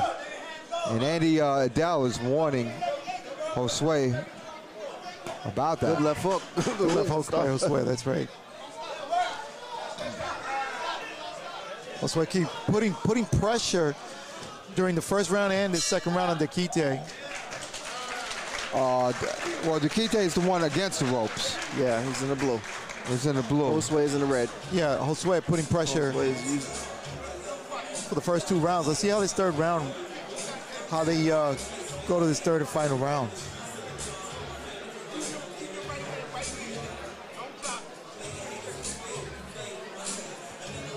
Josue has been doing much of the work in this fight. All right, has been doing a lot of counter punching. Let's watch a little replay of how he fights off the ropes. Ready? Let's just watch this replay. And look at him move. He does well. But for every one punch he's landing, he's getting hit with 5. I don't think he's getting hit that much. I think he's fighting pretty well off the ropes. I have to give it to him. Yeah, I agree with you, Dave. I don't really see Diakite being hurt. You know, he's fighting off ropes. And I'm not taking credit away for what Josue Villion is doing, putting that pressure on and really working. But I'm just saying, I don't know how much, he's getting for it. He's getting out hustled. Yep. What's that? It's an 8 count? Yeah, an 8 count. Yeah, he's getting an 8 count. That he's well deserved. He's getting to the body. He's getting hit to the head. Oh my God! He's getting hit 5 punches to 1. And celebrating prematurely is Josue. He raised his hands up and yelled, "All right," But still too early. You don't know. Yeah. Well, he's throwing a lot of punches. Barring a lucky punch, I see Josue winning this fight. Well, I see him because he's the active fighter. He's a lot more active. Much more active. But I'll tell you one thing, that Diakite is catching a lot of those on his arms. I don't see any real big damage coming through. Diakite needs to land some punches. I think those body shots from the first round are starting to wear on him. Well, you might be right, Ron, because they called an 8 count. Referee saw something. I mean, I don't know. And it's He's tough. still going to the body. He's losing a lot of steam on his punches now. Big body shot again by Good Josue. right hand and left hook. Another 8 count coming? No? Okay. Oh, the referee wanted to keep the punches up. No, low blow warning coming, Ronnie. I'll tell you, the activity and the barrage of punches coming from Josue. He's really starting to fight. watch. Yeah, He's in good shape. He's something else. He really wants it too. He's not playing around. Another 8 count. There you go. He's done. He's tired. Those body shots in the first round and the accumulation of punches are starting to wear on him. He's breathing out his mouth. I hate it when I have to admit the professor's right by proof. I really didn't see it, but he can't even stand up. He doesn't want to stand up anymore. All right, well, a really impressive fight here for Josue. Very impressive. Body and head. Non-stop, the whole fight. I mean, he was just throwing punches the whole fight through. Josue is in good shape. He's in good shape to look, Yeah, I look forward to seeing him fight again. Yeah, absolutely. All right, so you want to get your tickets? Remember, April 10th is going to be the day at the Hulu Center where you're going to see all these guys up. The next bout that we have scheduled, so if you're following us on Smoker Talk, the next one after tonight is going to be the International Boxing and Fitness. We're not sure if we're going to be televising that one yet. That's on the 28th, on Friday the 28th. And that's going to be at 7:30 p.m. showtime. We got to check to see if we're going to be at the IBF in Queens and Ridgewood, New York. We'll do it, but we probably won't go live there. We might not be live because it's like this gym right here. Yeah, there's no signal. The signal here and there. It's very, very tough to come out, but we'll see. And then after that, on the 29th, on Saturday, we will be in Brooklyn, New York as well at 6 p.m. So we have 2 scheduled bouts coming up on the 28th and the 29th. Oh, that's good. Let's take a look at afterwards. Right. Let's take a look at the decision first. Split decision. Wow.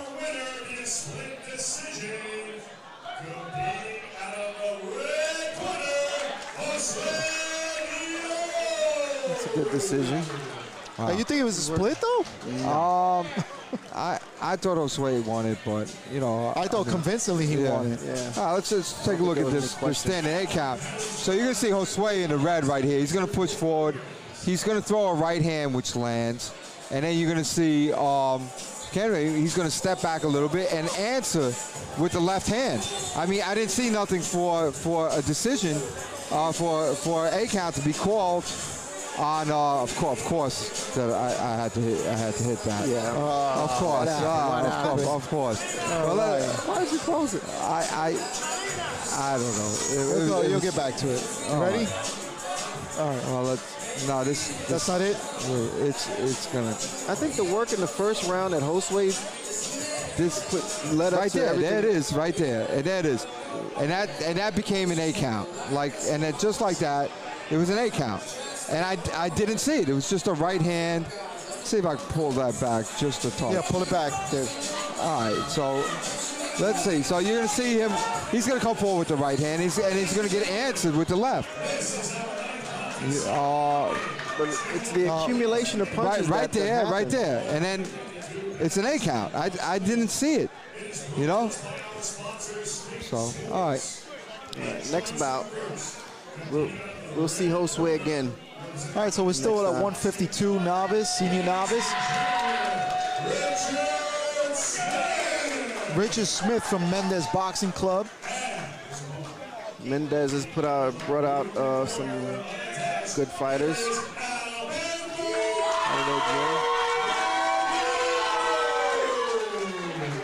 All right, you have Alberto Morgado. He's unattached boxer.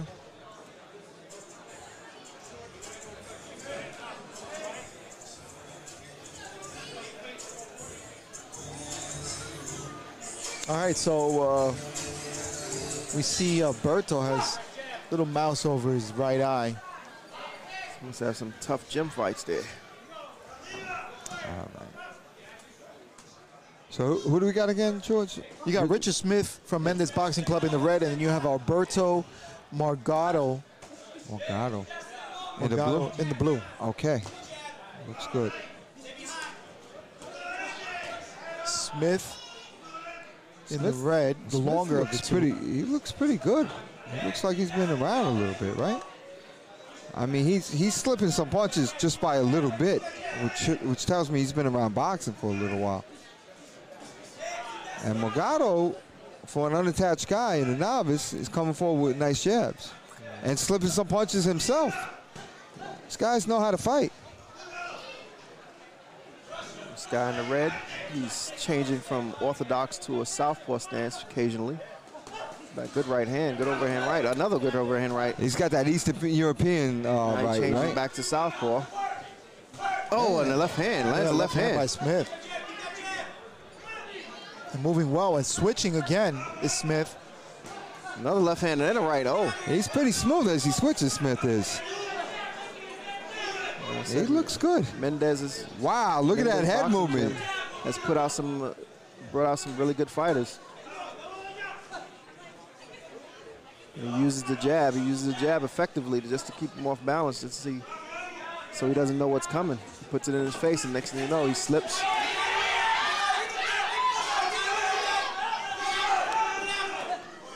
Slips and changes position.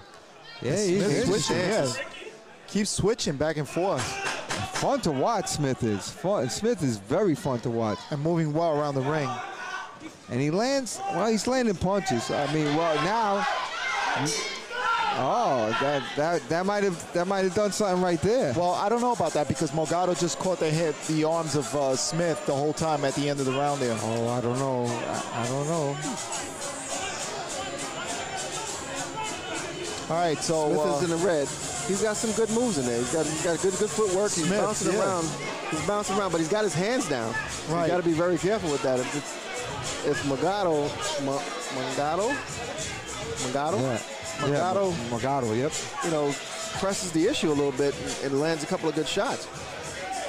He throws a couple of good straight punches, he might land. So right now, it looks like he's taking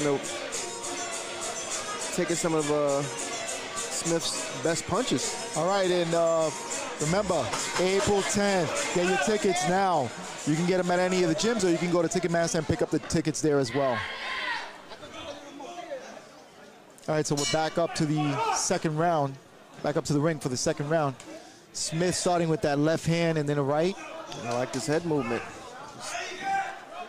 I'm sorry, that was Morgado. I apologize. Right, Smith is the one dancing around like a charmed snake, switching from lefty to righty a zillion times around, almost with every step. And he's very smooth at it too, switching over back and forth. Yeah, it's obviously that's the way he fights. And he's very loosey-goosey with his punches.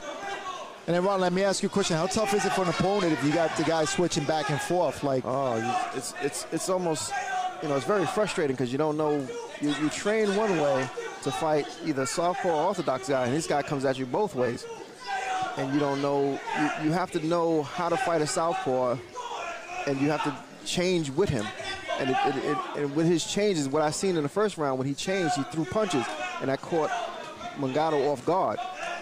And that's what he's going to continue to do every time he changes position. Right. But I think Morgado he's made an adjustment, right? Yeah. And every time when he changes now, he catches up to him. Now he's putting a whole lot of pressure on him now, right? To fight it. He's got to make him fight. He's going to make this a street fight. Morgado's doing the right thing. He's coming forward, jabbing and throwing right hands. He's making this a street fight, and I don't think Davis doesn't want a street fight Smith, right now. Yeah, Smith doesn't want a street fight right now. And Smith, for all that movement, I don't see like the best punches coming out of him. What I explained about, he moved with his hands down, and he just got caught. He jumped out of the way, and he moved with his hands down and got clipped with a left hand.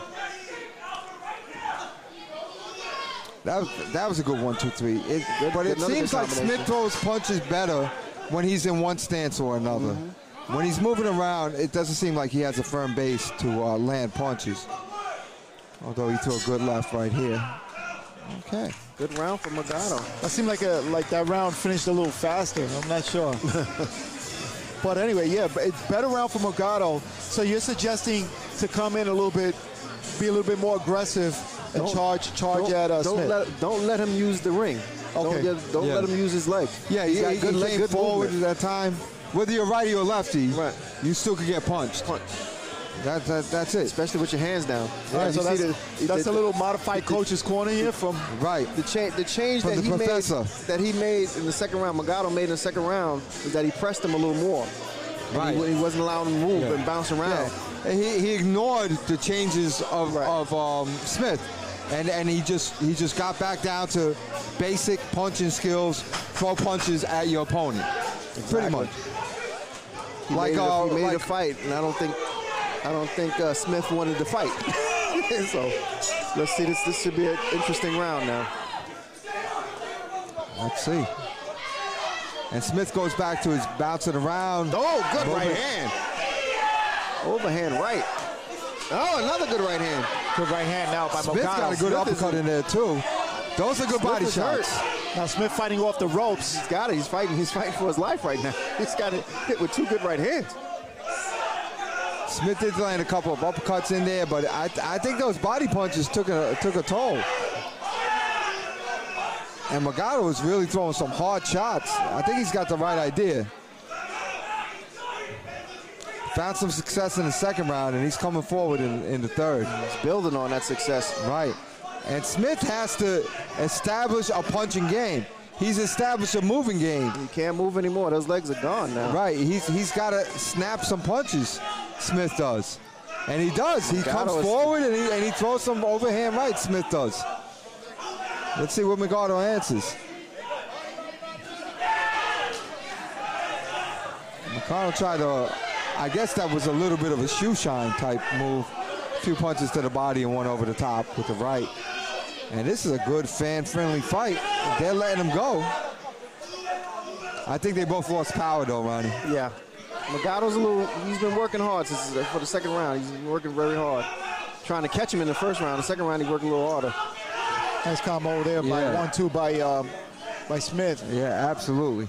Back to the body is Morgado. Smith has no legs anymore. Yeah, he seems to have slowed down significantly. Yeah, he's pushing forward now. Pushing, yeah, he can't even stay. Oh, good left hook. And Morgado, if he wants this fight, he's going to have to land a couple of hard punches. Oh, another right hand. And Morgado with a nice right hand, yes. Taps the head back of Smith. Good combinations. Trying to play. They hit a 10-second bell. They're going to fight to the bell. It's going to be a fight. There it is. Wow. Good fight. Good fight. Good fight. And we're definitely getting a shorter bell. I don't know what's up with this timekeeper, but these last couple rounds seemed a little bit shorter, right? Yeah, right. Is it in my mind? I don't think know. so. I thought it was a shorter round, the second round, and now this third round again.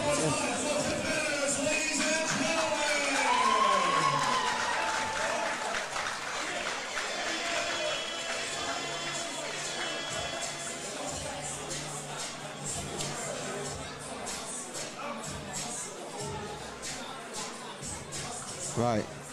So the video's off. All right, so we're going to continue here anyway. Okay, we're going to continue as if it was on. Yeah, just keep going back and forth. I think it's a lot of the bandwidth is being taken. People are jumping in and out. Right, okay.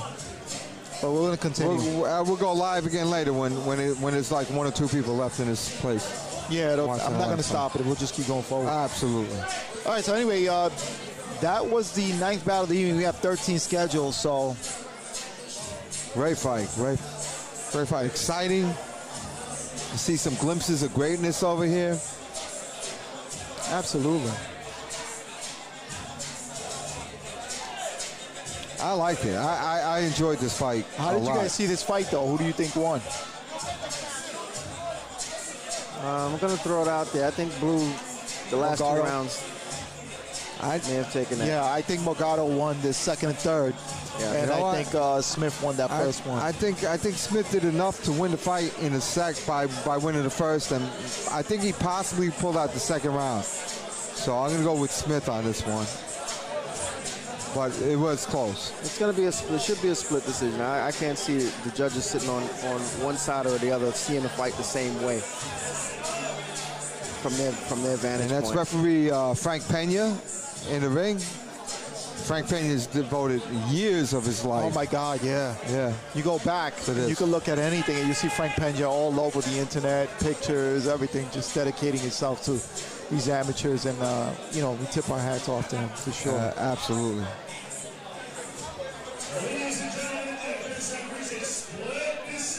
Yeah, I'm not surprised at all. No. Nope. And your winner via split decision, competing out of the red corner. Oh wow, Dave, you're right. Very close. Very close. So Dave, you called it. And the only reason I called it, I actually just did it to go opposite you two. if you two had called Smith, I would have called. What's his name?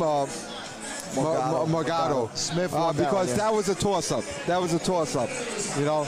I thought I could see either way, I could see the point of winning. Yeah. I could see Smith doing it because of his movement and his jab. I could see Morgado taking it by coming forward in the second round and strongly in the third. So either way, I could see it. So I really don't have anything to say except I just wanted to go opposite you two.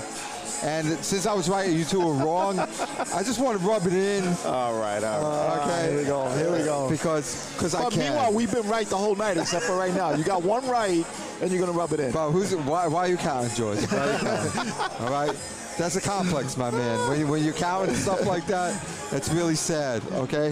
You got to count the wins and losses. This is life. Just live it as it goes. All right. I hope you apply that same advice to yourself. Oh, yeah. I'm a liver. I live. All right, so the 10th bout coming up.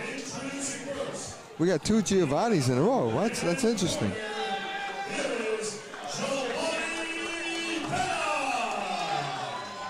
Red corner, Giovanni Penna. Giovanni Penna.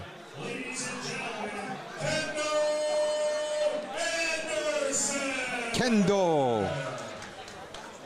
It's funny, you know, if I'm going to assume that Kendo might be an African name, they sound a lot like the Japanese names. Because Kendo means like sword fighting in Japan. So Kendo, the sword fighter Anderson, is in the blue corner.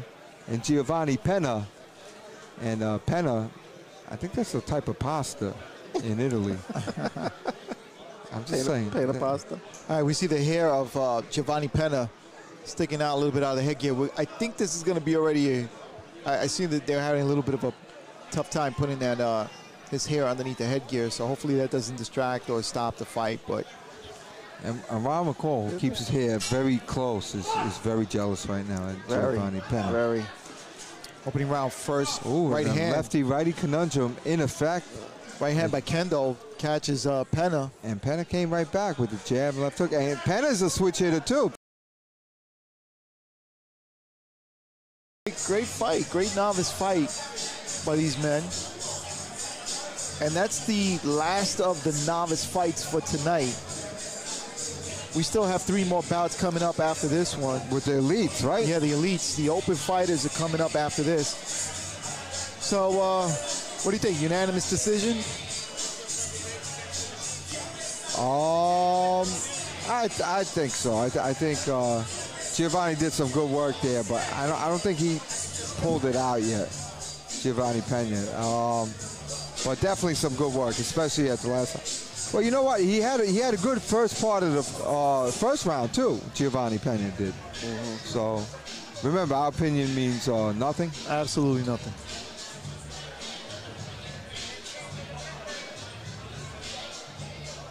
All right, so I like this. I like Kendo.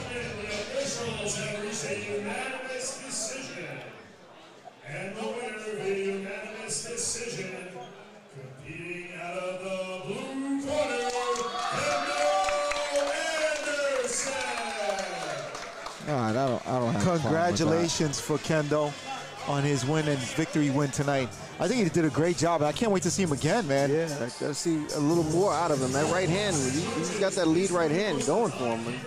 Absolutely, man. Gotta see some more out of Let's him. see how he fights in the against the other 152s in this tournament. See how they wind up. That's going to be interesting to see that as the tournament continues forward. Who's coming up next? All right, so we have Giovanni Daley from Art and Sweet Science. He's coming up, and this is 165. These are elite male. And then Roloando Rowe, he's unattached, also the 165 coming up. I don't know what gym he's fighting out of. But Well, to be an open class fighter, yeah, this should be good.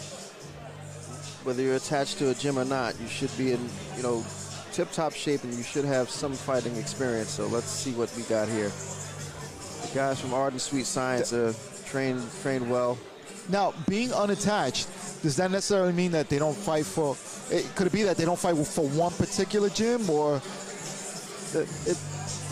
According to USA boxing rules, they're not registered with a gym, or their gym is not registered with Oh, with USA Boxing USA Metro. Boxing Metro, Okay. which it should be.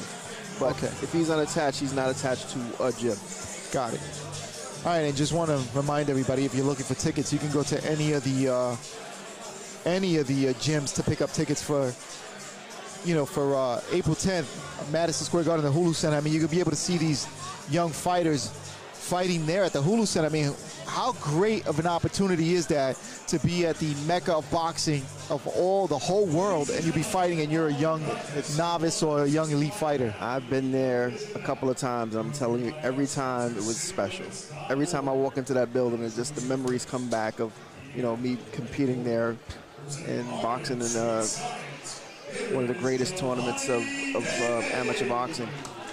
That's right. If you want to support these boxers, get out and get some tickets. Attached, ladies and gentlemen, Roloando Rowe. He's a 165 elite. Now there's speed and power with these guys. Yeah, middleweight. There's speed and power with these guys, so let's look for some really good action here at 165. Absolutely. And referee Cassie O'Connor is back in the ring.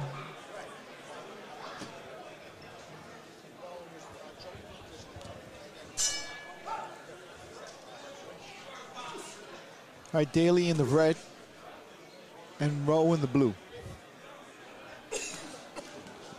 Good pullback right hand by Daley right off the bat. And Daley looks like he really knows his way around the ring. Very, very comfortable. But we've seen Roloando Rowe. I'm sure we've seen him. And he's a sharp guy. And look at Daley, how comfortable he is with that distance. Good reflexes, good speed. Roloando Rowe scores with a good jab right there, though.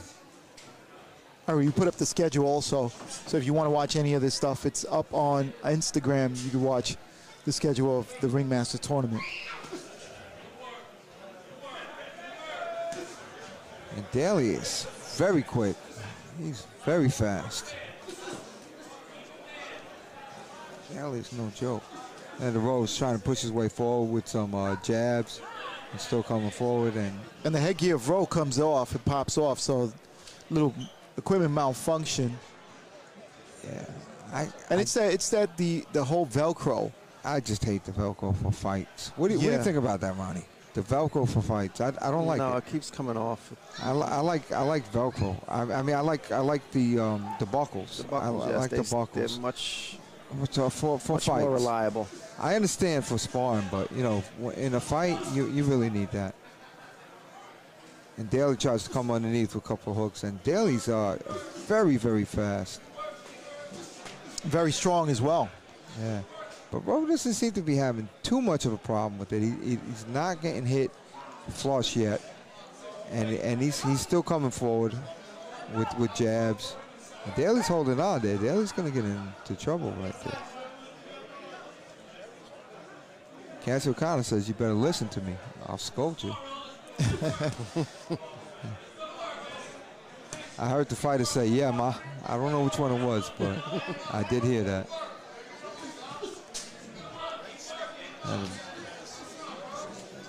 Right, so Rowe is still coming forward. I tell you, for all the speed that Daley has, Rowe is still coming forward, still pushing his way forward, still being aggressive, and not getting hit that much. So these are two skilled fighters. Absolutely. Yeah, they're very patient. Yeah.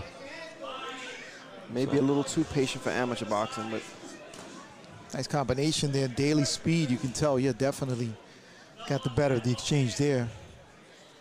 But it's not like Rowe's getting really hit flush with anything, and he's moving his head, and he's still pressing the action forward, Rowe is. So this is a great fight. They're still trying to fill each other out. Yeah, it's absolutely. a chess match so far in the first round here. Right. And Daley comes forward with that speed, but he's not really landing, as you saw there. He missed with the right hand. He's not really landing much. And Came up short there with that left hand. Yeah, and it seemed like he slowed down already in the first round. Does it seem that to you, Ron? Yeah. Try to counter. Another punch in the thigh. Got his head pushed down. Nice body shot. Yeah, that was a good body shot. Absolutely. Okay. These guys are experienced. They know their way around the ring, and they're trying to figure each other out. Okay. They don't have much time to do that. So I think the action will start picking up in this round. All right, I want to remind everybody that if you want to see the schedule for the Ringmasters tournament, we put it up on IG. You can go there to IG, see all the schedule. Next week we have 2 of them. It looks like IBF, we're going to be there on the 28th and then the 29th at IBF in Ridgewood, Queens, I'm sorry. And then we're going to be up on the 29th, and that's going to be out of, what is that? St. Anselm in Brooklyn. We'll be in Brooklyn. Let's just call it St. A's. I just want to say hello to all the followers on Facebook that have joined the program on YouTube.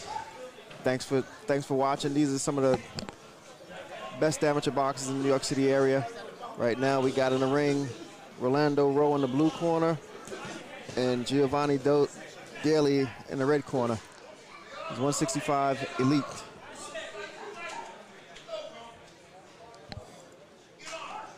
All right.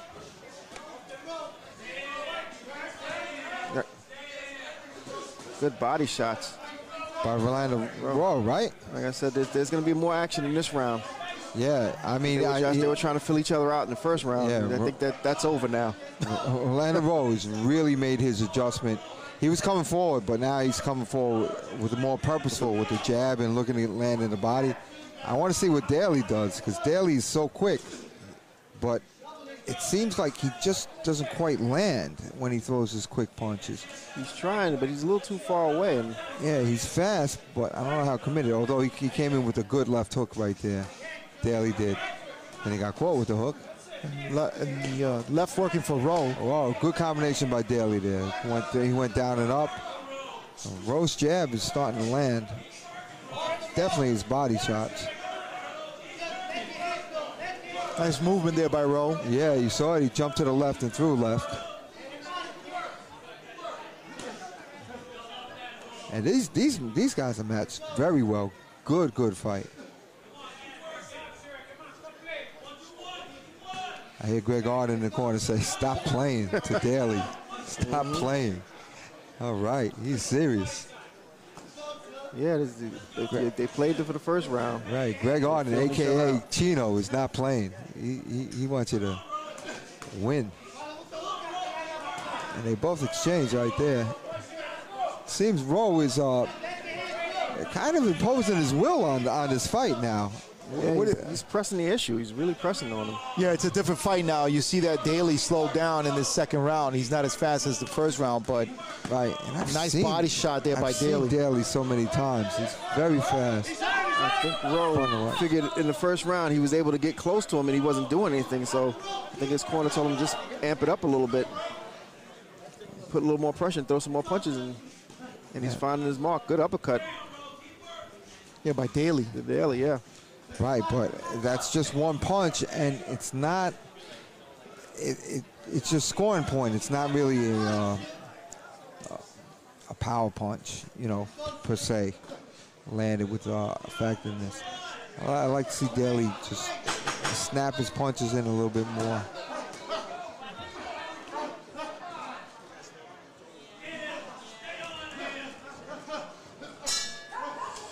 All right, and Daley tried to make his point in the last 10 seconds of the round, right? Yeah. I don't know if that wins them the round though. I don't think it does. To me, but I think I saw Rowe punch him with him, so I don't think it would make a difference. Like you said, I don't think it won him the round.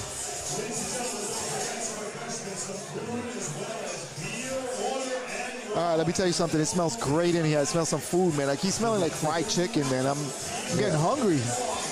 Yeah. And they're just announcing the food here. How cool is that, man? You can come to a boxing fight, you can get some food. You're four stories underneath the ground here in New York City at Church Street Boxing, and you're watching some great amateur boxing. This is great. Let's get a replay of Rowe really pushing the issue on this, and you can see him pushing forward and really imposing his will in round 2. Just really stepping forward. And you saw a good left, that dip that we called earlier. dip to the left, throw to the left.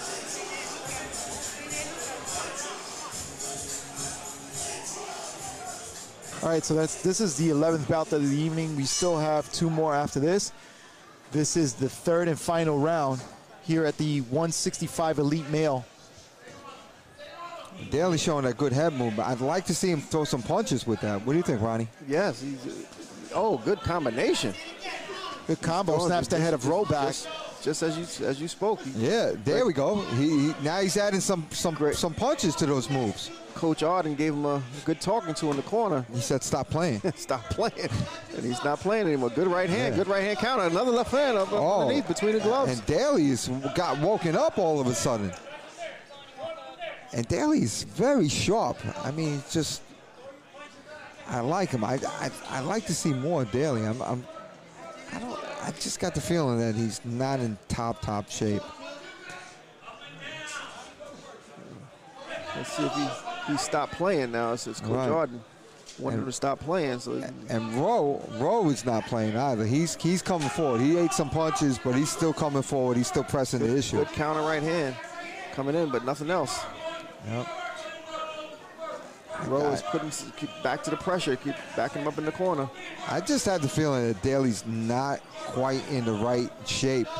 Maybe was he one of the guys losing weight, George? There was a couple of them. I'm not sure if that was him or not. He might have been one of them, but I'm not sure. Over to the side, and a good left hook to the body. Oh, a right hand over the top. There you go. And Rowe's showing some angles and some good head left movement. hook, good body head punch. By Daley, right? You're saying, buddy? Yeah. And again, Daley's got some natural talent there. No, there's no doubt about it. He's got speed. He's got natural talent. I don't think he's in good enough shape to like go all out for 3-minute rounds right now, though. You get that feeling? I think you're very on point with that assessment. Yeah, he's just good counter right hand. Good rollback. Good rollback right hand. But nothing else behind it. Absolutely. His legs are just holding him up. He can't do anything. Yeah, right. He's not moving changing his position. He's just letting Rowe come forward and countering him sometimes. Another good combination. And holding on is Daley. Yeah. He's tired. He's tired. The first round you saw that speed, but as the fight went on, you saw that speed diminish. Wow, good left hook by Roland, just right now by Rowe. Good fight. Wow. Speed and the power, 165. Yeah, it looks like he struggled to get out of this round, but he finished it, and let's see, like you said, maybe during the tournament, if he continues in this tournament, and he gets his weight down, maybe. I think he might have been one of the guys trying to lose weight at the last minute. Yeah. So that's what probably caused him to slow down significantly here in during the fight. It's a shame, too, because he has a lot of talent, he does. He threw very good combinations, body and head, with the left hook and the right hands. Very good combinations. He's been taught well. All right, we're going to see. All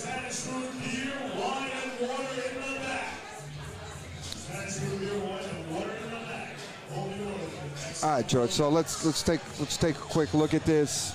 We got Daley right here. He's going to roll himself back this way and then come back with the right hand. A good roll back right hand. See if we can catch it right here, and let's go.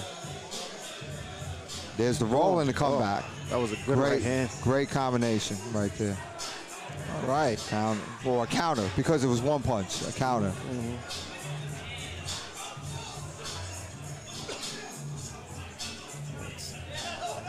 Let's see who's going to win this fight. Punches. Any ideas, fellas? This is tough, man. This is tough. I don't know. I think Roland. And there you go, split decision. Yeah, it's tough. I give it to Roland for just coming forward most of the time and making the fight his fight. Yeah. Okay. Great fight. Great fight. Both fighters. I'll tell you what. I want to see Daley like. I don't think he was in shape for 3-minute rounds. No, he wasn't. You know, I just don't think he was there. he's got a lot of talent. You heard his coach say stop playing, and apparently Yeah. he did. That wasn't even enough to motivate him. He just didn't have it tonight. Absolutely, but he's got a lot of talent. Not though. to take away anything from his opponent. He fought a very good fight. Put a lot of pressure on him. Rowe, yeah. He put a lot of pressure on him. Boom. And made him fight. All right, and this place is still packed. I mean, we got 2 fights still left. Oh, and I know one of these fighters, John McDonough. We've seen him win. He won the novice ringmasters 2 years ago. Yeah, I remember right here. He beat Dennis Burgos. Yes, Dennis Burgos. Good fighter. Yeah, he came up to us earlier in the evening, and he just said hello. He dropped by, spoke to us a little bit, and he said hello. So you have Kevin Anderson, an unattached fighter, in the red corner, and you have John McDonough, also unattached. As you mentioned, he was the novice ringmasters, right, from 2 years ago. 2 years ago, the first ringmasters ever. He's one of the first. Don't get it twisted. He's one of the first. One of the first, and he's back again. Let's see what he does this year in the ringmasters. I don't think he competed last year. I don't remember. No, he didn't. He did not. Good fighter, one of these Irish fighters. Very strong. Yeah, very strong. Yeah. What I remember, he fights. He's a good inside fighter for a tall guy. Right. That was a surprise, right? Yeah. When he fought your fighter that you were training. So get inside, and then McDonough did great on the inside. Did much better than I anticipated. Yeah. And that's why they call it boxing, folks, because anything can happen. It ain't bagging, it's boxing. George, Right, do you get that, George? Do I have to repeat it for you? No, not at all. Okay, ain't bagging, George. It's boxing. Yeah, that's right. All right.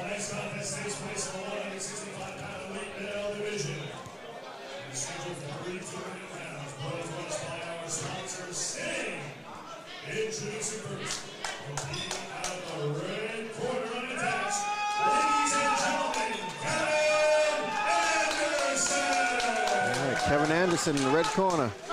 Yeah. He looks ready to fight. He looks ready to go. Oh, Church Street, not unattached. He's repping Church Street, they say. He's home. He's fighting at home. Talk about home field advantage. You never really have that in boxing, huh? No, but you do today. You got it right here. Cassie O'Connor, the referee, and Cassie's already scolding him. Cassie don't play. No. Yeah. Coach Greg Arden never has to tell Cassie stop playing, because Cassie don't play. All right, let's see what we got. Looks like two righties. No conundrum going on. And they look about the same height. No height disparity issue. Let's see if any other issues come up. And I hear the bell. There we go. 165 elites. Got speed and power. And they're letting their hands go right from Oh, the good Right right hand hand. right hand by McDonough. Right hand. That got, he's hurt. He's shook by that. He shook up. McDonough moving in and out, trying to stalk his He opponent. doesn't know what to do right now. He's got to get back to jab and moving his head. Another good right hand. Good body punches though by Kevin Anderson in the middle of that. And Kevin Anderson's got to move his head. absolutely. And McDonough looks like moving his head. He's ready to fight. He's very comfortable from the outside, ready to essentially jump in with this 1-2. See if he does it again. And He had Anderson some looks success. McDonough looks so lucid, man. He just looks very flex, like he's He's very comfortable. just very comfortable, like very loose, very loose. Well, he's going to have to stop being loose and start throwing more punches, because he was successful when he was throwing punches out of that looseness. So let's see. And I think he let Anderson off the hook a little bit. Let's see what Anderson does. I want to see Anderson throw punches. I don't really see him throw Again, the punches. right hand by McDonough. McDonough against scoring with that right, And puts there you Anderson go. on the corner. And down he goes. I don't think that's a knockdown. It's going to count as a knockdown, but I don't think it's a knockdown. That was definitely a knockdown. I think it was a knockdown. He got hit with a few punches and it just fell forward. I think he fell forward. Yeah, after getting hit with a few punches. Well, yeah, Cassie didn't call it a knockdown. I definitely would call it a knockdown. Big right hand by McDonough. Anderson on the ropes, not punching back. Anderson's felt McDonough's power, so now he's a little nervous now. He's got to find something to do. He's got to find a way to get to McDonough. But right now he's wary of that right hand that just came. And he's very wary of it. McDonough is very, very basic and very just stepping forward with the left and throwing the right hand. It's a classic 1-2. It's an open close type punch. Again, that right hand to the body. Yeah. There you go. That's what I'm talking about. And he got hit with another right hand. McDonough's strong. He's very strong. Yep. Cassie's gonna call another 8 count. Yeah. Another 8 count. Don't worry about it, Cat. Don't worry about it. Breathe. That's what you're talking about. like I said, Anderson has felt his power, and he knows he's in for a tough fight right now. Another right hand by McDonough. McDonough again scoring with that right hand. And now Anderson on the ropes. Not really firing anything, just trying to take a defensive, trying to move around and get out of those punches. But the bell just saved him here. The bell saved him, and what a strong round for John McDonough here in this opening fight, this opening round. McDonough's a very strong kid, and remember him from a couple of years ago. He is absolutely no joke. When he starts letting his hands go, he hits very hard. He punches very sharp, very precise with his punches, especially with that right hand. Anderson's got to really, really start moving his head and start closing the distance on him, trying not to let McDonough get so much extension on his punches. Yeah, and when he extends that right hand, when he gets extension on that right hand, it comes fast, it comes hard. All right, George, so let's take a quick look at it. So we have McDonough here, and what he's going to do is when he throws his one, he really steps into it, so his right hand comes in strong. Ready? So let's watch that real quick. Steps into the one, so that two comes in strongly. All right, we're back to the live action. Again, these are 165 elite males. And they are elite. Anderson's got to move his head because his head is in one spot, and McDonough's going to find him with that right hand again if he doesn't move his head. Well, I think Anderson has to throw some more punches too, and he's got to throw some punches with some meaning. You know? Wow, that was the back of the head. Back of the head, and the headgear falls right off. Yeah, it's like a button. Velcro. We're going back to this Velcro again. Yeah. The Velcro. It's the Velcro. If there was a buckle on that, the headgear would never came off. My kids do that to me all the time in the car. You know, they press the button and my seatbelt goes off, you know. And I thought they would stop when they became teenagers, but they still do it to this day. It's just more fun for them. Yeah. You know, when it was kids, I thought they're having a little fun. When they became teenagers, they still did it. You know, I have my worries. All right, we're going back up to the live action here. And look at McDonough. McDonough is just, I mean, he's like a sniper. He's just ready to get that right distance. You know he's going to come in with that jab and a right hand right behind it. And there it is. Boom. And he really throws that right hand with everything he's got. Anderson doesn't move his head and start throwing some punches. He's going to be in for it's going to be a long night for him, or a very short night. Yep. And McDonough is just holding his right hand back. Really good. And I like to see, that's what Anderson has to do. He's got to throw the jab and move his feet and his head, like you said, Ronnie. Yeah. Right, and that's where Anderson's going to have some success. He's an elite fighter. He can fight his way out of this. He's got to jab and move, not stay there, because if he stays there, McDonough's just going to load up with the right hand. He's going to find his target. He's going to make it easy to find his target. Absolutely. And he's trying again, McDonough. Here we go. Move your head. He's got to move his head. He's got to move his head when he gets on the ropes. He's got to move his head. And Anderson is well served when he moves his feet and throws a jab. McDonough seems he doesn't throw punches when he's moving his feet. Absolutely. But he's got to put himself in a position to punch. Absolutely. And what I see with Anderson is that he's staying at the end of the punches of McDonough. Because, man, yeah, McDonough is doing that on purpose. He's holding that distance. He's negotiating his distance perfectly. In the game of boxing where it's distance negotiation, McDonough is very comfortable on the outside, coming in with a hard right hand.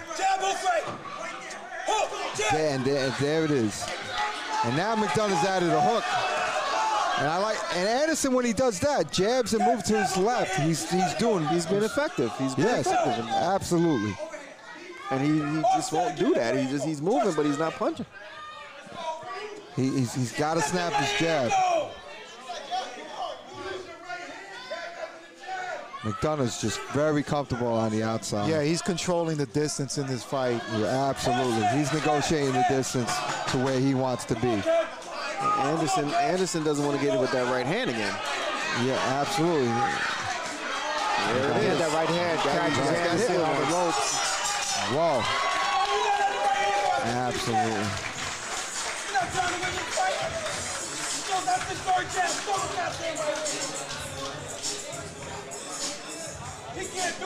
All right, and that's what it seems to be dictating the fight right now. Controlling the fight is John McDonough. And it's because, like you said, Dave, the distance negotiations. He's staying on the outside, and he's keeping Kevin Anderson at the end of his punches, and I think that's what's winning the fight for him. Right. Kevin Anderson needs to use a tactic that a lot of guys who are really good boxers can use, in and out movement. He's moving around. But if he steps in, he starts to throw three-punch combination, McDonough won't do anything because he's still trying to set up the punch. Let's just show the button technique with the telestrator. You hit the back, and it opens just like a button with the Velcro, and that's why we don't like the Velcro. Bam, and there it goes. Right off. All right, third and final round here. McDonough's a big third round guy. He just comes off and he just starts throwing really, really hard punches in the third round from what I remember of him. And look at McDonough. He's definitely negotiating that distance. He's just pulling back, staying out of touch. And Anderson, he's got the right idea. If you're going to come in and want to win the fight, you got to come win this fight. And Anderson is strong enough. He's got the punches. There we go. But he can't just back off. He made McDonough miss, but then he didn't follow up with any punches to capitalize on that.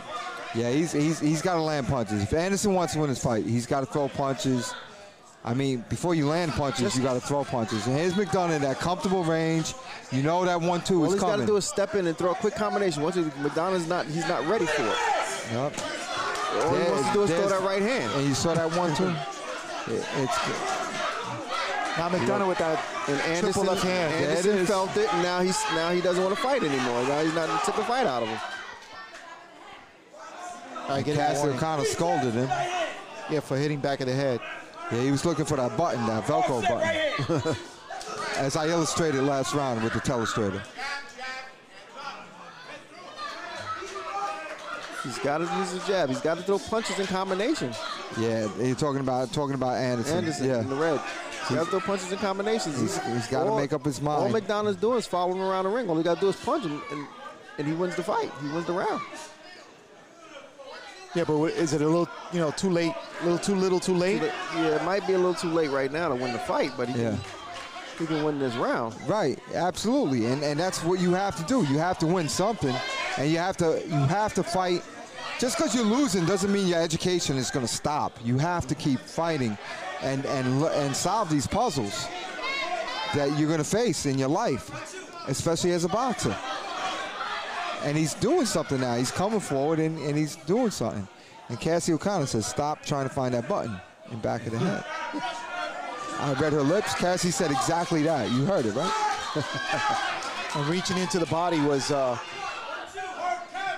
McDonough.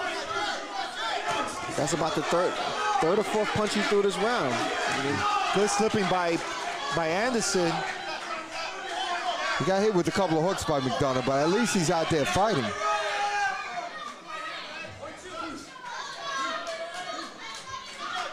He's making McDonough miss, but then he's not throwing anything to capitalize on. It's very hard. McDonough is intimidating with his punch. He's showing too much respect to McDonough in the ring. The right hand. He's getting. Now staying in the ropes is Anderson, and McDonough's finished the ring. Good fight, good fight.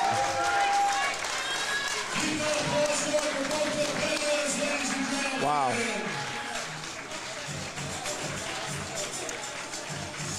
All right, so good fight. I mean, a very spirited fight by John McDonough and Kevin Anderson. Yeah, and I heard that McDonough. I got a note, George. All right. That the McDonough owned a farm in Ireland. EIO. Oh my God! Just another quick tip. Yeah, Ron, what is this? What am I dealing with here? Oh my God! Just let you know, sharing that with you. But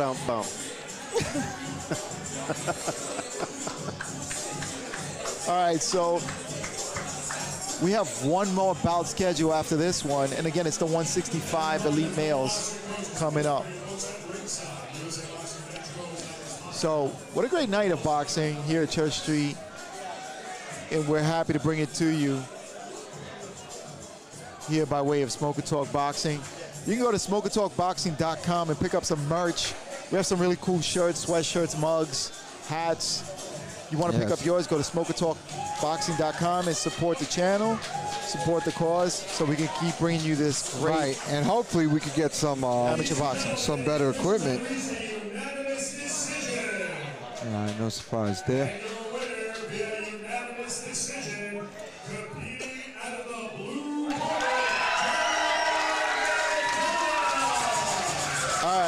All right, no mystery there. You knew John McDonough was going to win that convincingly, and he did a great job. And our hats off to Kevin Anderson for, trying to figure out the puzzle. Right. And we'll see him again. Let's bring it to the coach's corner. All right, Ronnie, coach's corner. All right. How many times do you see fighters losing a fight, but it's still gaining something out of it? They still have to fight. they still have, they have to finish the fight. In the last fight, the last round, his corner told him to go out there. He's got to fight. He's got to go out there and try to win this fight, and he did. For all intents and purposes, he went out there to try to win this fight. And how good is that for him in the future? Because that's going to give him a level of just boost his confidence. Boost his confidence a little bit, because he was losing the first two rounds. He was losing the fight the first 2 rounds, but he'd see that there's an opening that he could have won that fight at some point. He could have threw more combinations. He did throw some punches, and he kept the guy off of him for the last round. But there is a. And even though you lost the first 2, you still fought. There is a level of optimism now and a little more confidence that he went through the fight. He fought. He didn't get hurt seriously hurt, and he's there to fight again. So he can take that experience with him to the next time he fights. And that's so important. So for you fighters out there, listen to the professor. Keep fighting. All right, so we'll come down to the last bout of the evening. This one's going to be interesting because, again, 165 elite male. They call it the main event. I don't know. Right. The last fight is always the main event.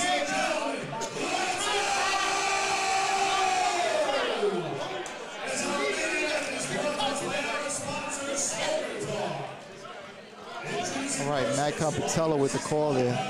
I love him. Great job, yeah. He's calling it out.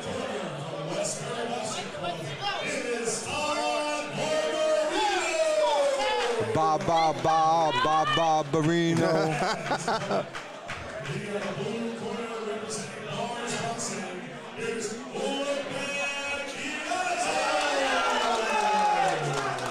Glyazov, Ulebek versus Barbarino. All right. I'm sure he's got teased his with last that. name really Barbarino? Yeah, that's his name. Absolutely. Barbarino from Westbury Boxing Club, and Ulebek Glizagov. This Ulebek guy, he's a good boxer. He's a European style fighter, if I remember him from the last time I saw him box. Did he drop weight? It went down to 165. He was at like 201 or something like that, right? So, yeah. If that's the guy I'm thinking of. Yeah. Wow, and Barbarino tried to Ulebek right there. He's having a little trouble with that southpaw stance right now. Yeah, that's right, the lefty-righty conundrum, and Barbarino is your lefty in the red. just missed him with a left hook. Do you hear him in the crowd? It's like, ba, ba, ba. I heard him. Ba, ba, ba. There's room for Barbarino. Whoa, and Jeff Friedman said, don't touch gloves. Don't touch gloves. You're fighting over here. We don't do that. And I agree.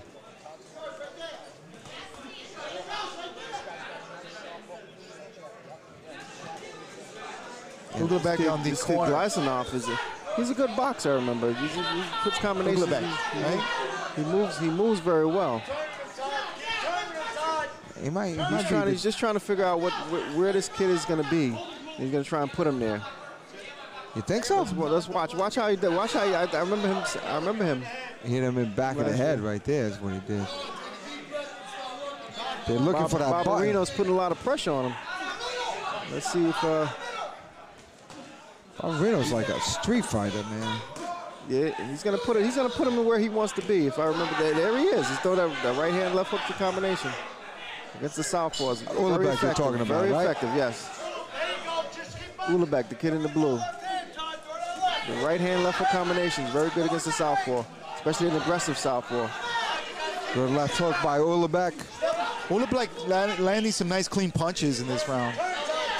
The output of punches is not as much as Barbarino, but they're very effective. They're very clean and effective punches. That's right. Right, and Ulabek is comfortable on the ropes. This kid can fight. I remember him from last year. He's very good. Yeah, very good. absolutely. He's gonna put him where he wants him to be. Once he gets settled in, he's gonna start hitting with a right hand to the body and left hook up top. Barbarino's got to fight. He's got to start fighting from the inside. Good hard hook by to the body, right? By Ulabek, yeah. Right. Another one to the body. Another one to the body by Ulabek. And another one to the body. And a good left hook up top. And now slowing down is Barbarino. I think those body shots are taking a toll, right? Right. Although Barbarino did land with the right hook right there. Look at a shoulder roll. She put a shoulder into him and threw a left hook. It's not fair, but the referee didn't see it.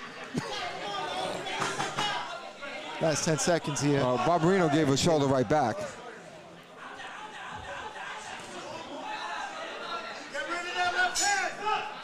Wow.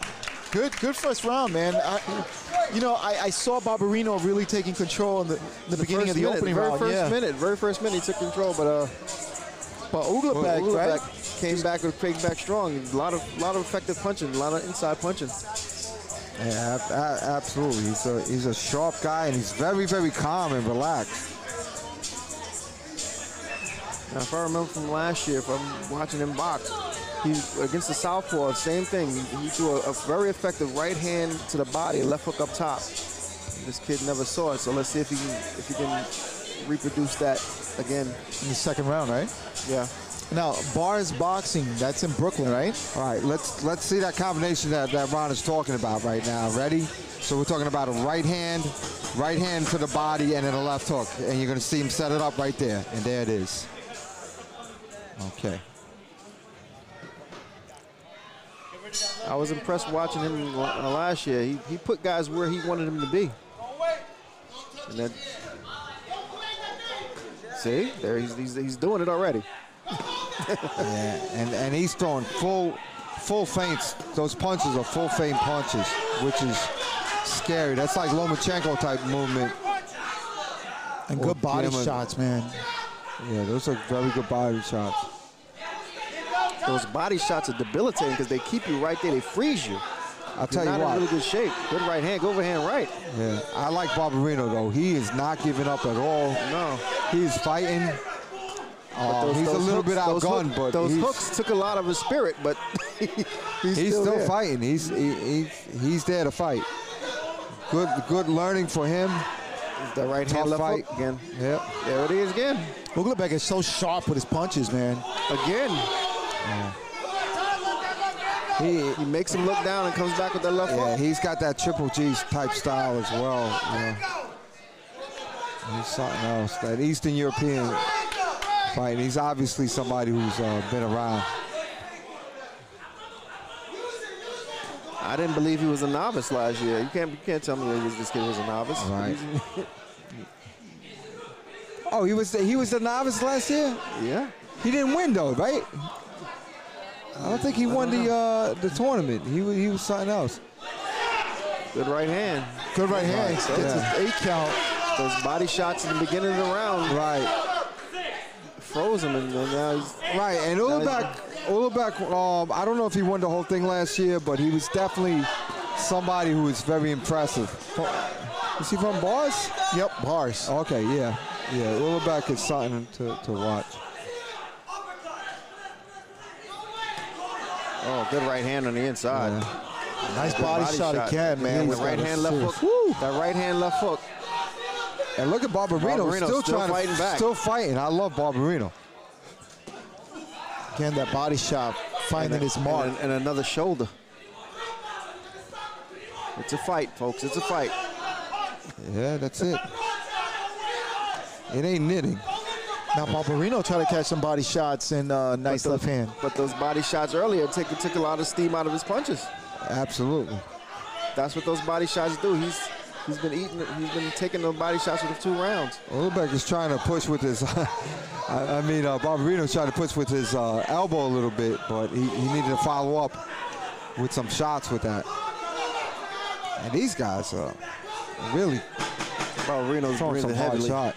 Breathing heavy with his mouth open.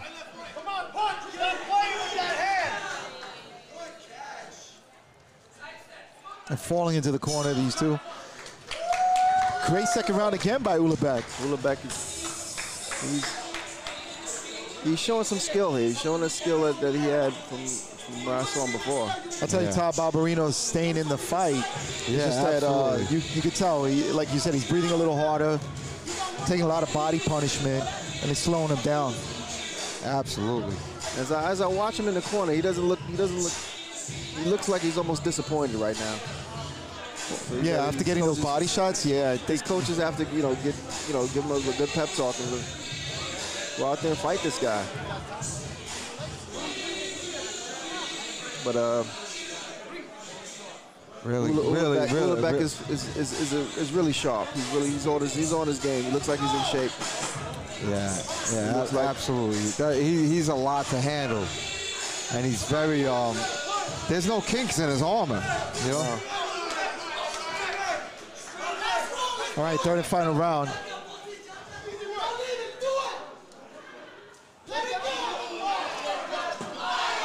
Barbarino started with the jab, but Ulubek caught him into the body again, and then catches him with that right hand. Right, and he look at those. Those are full punch feints.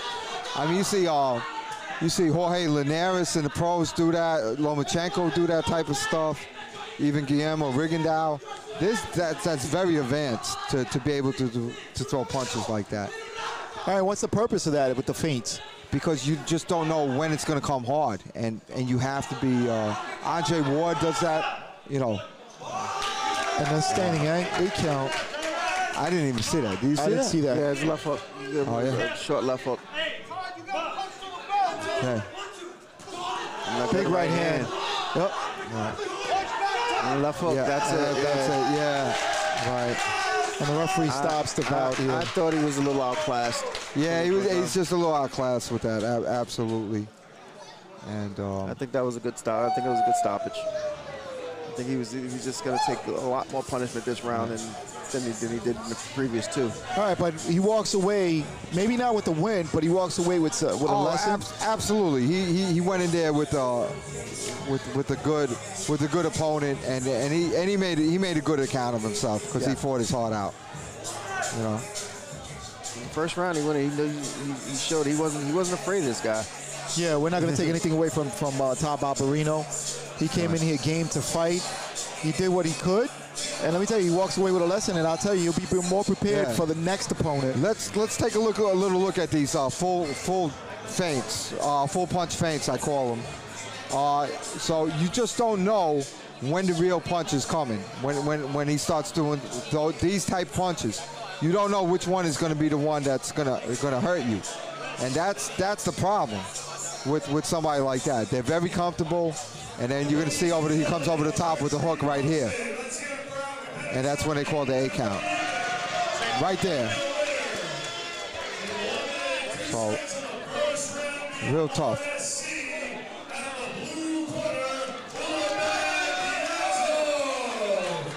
Really, really impressive. Congratulations to him and Bar's Gym.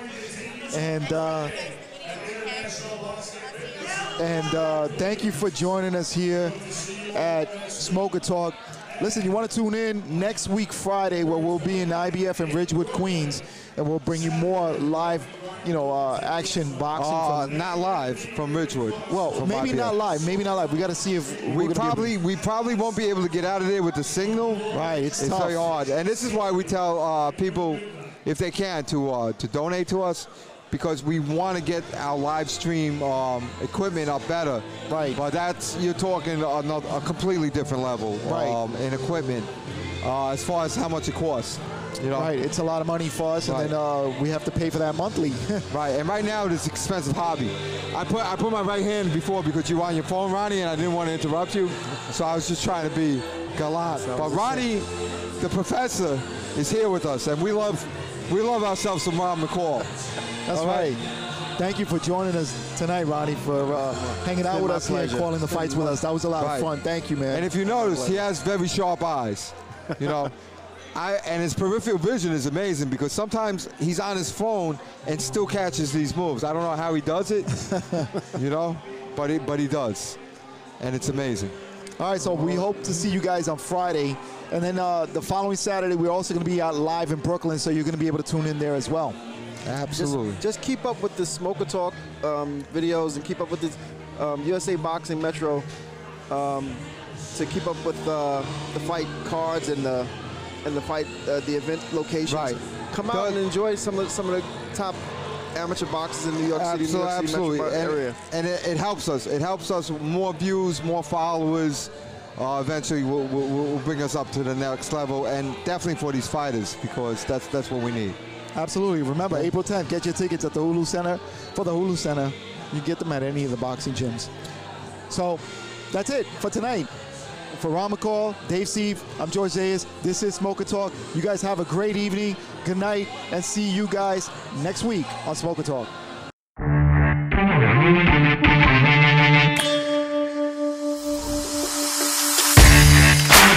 be right back.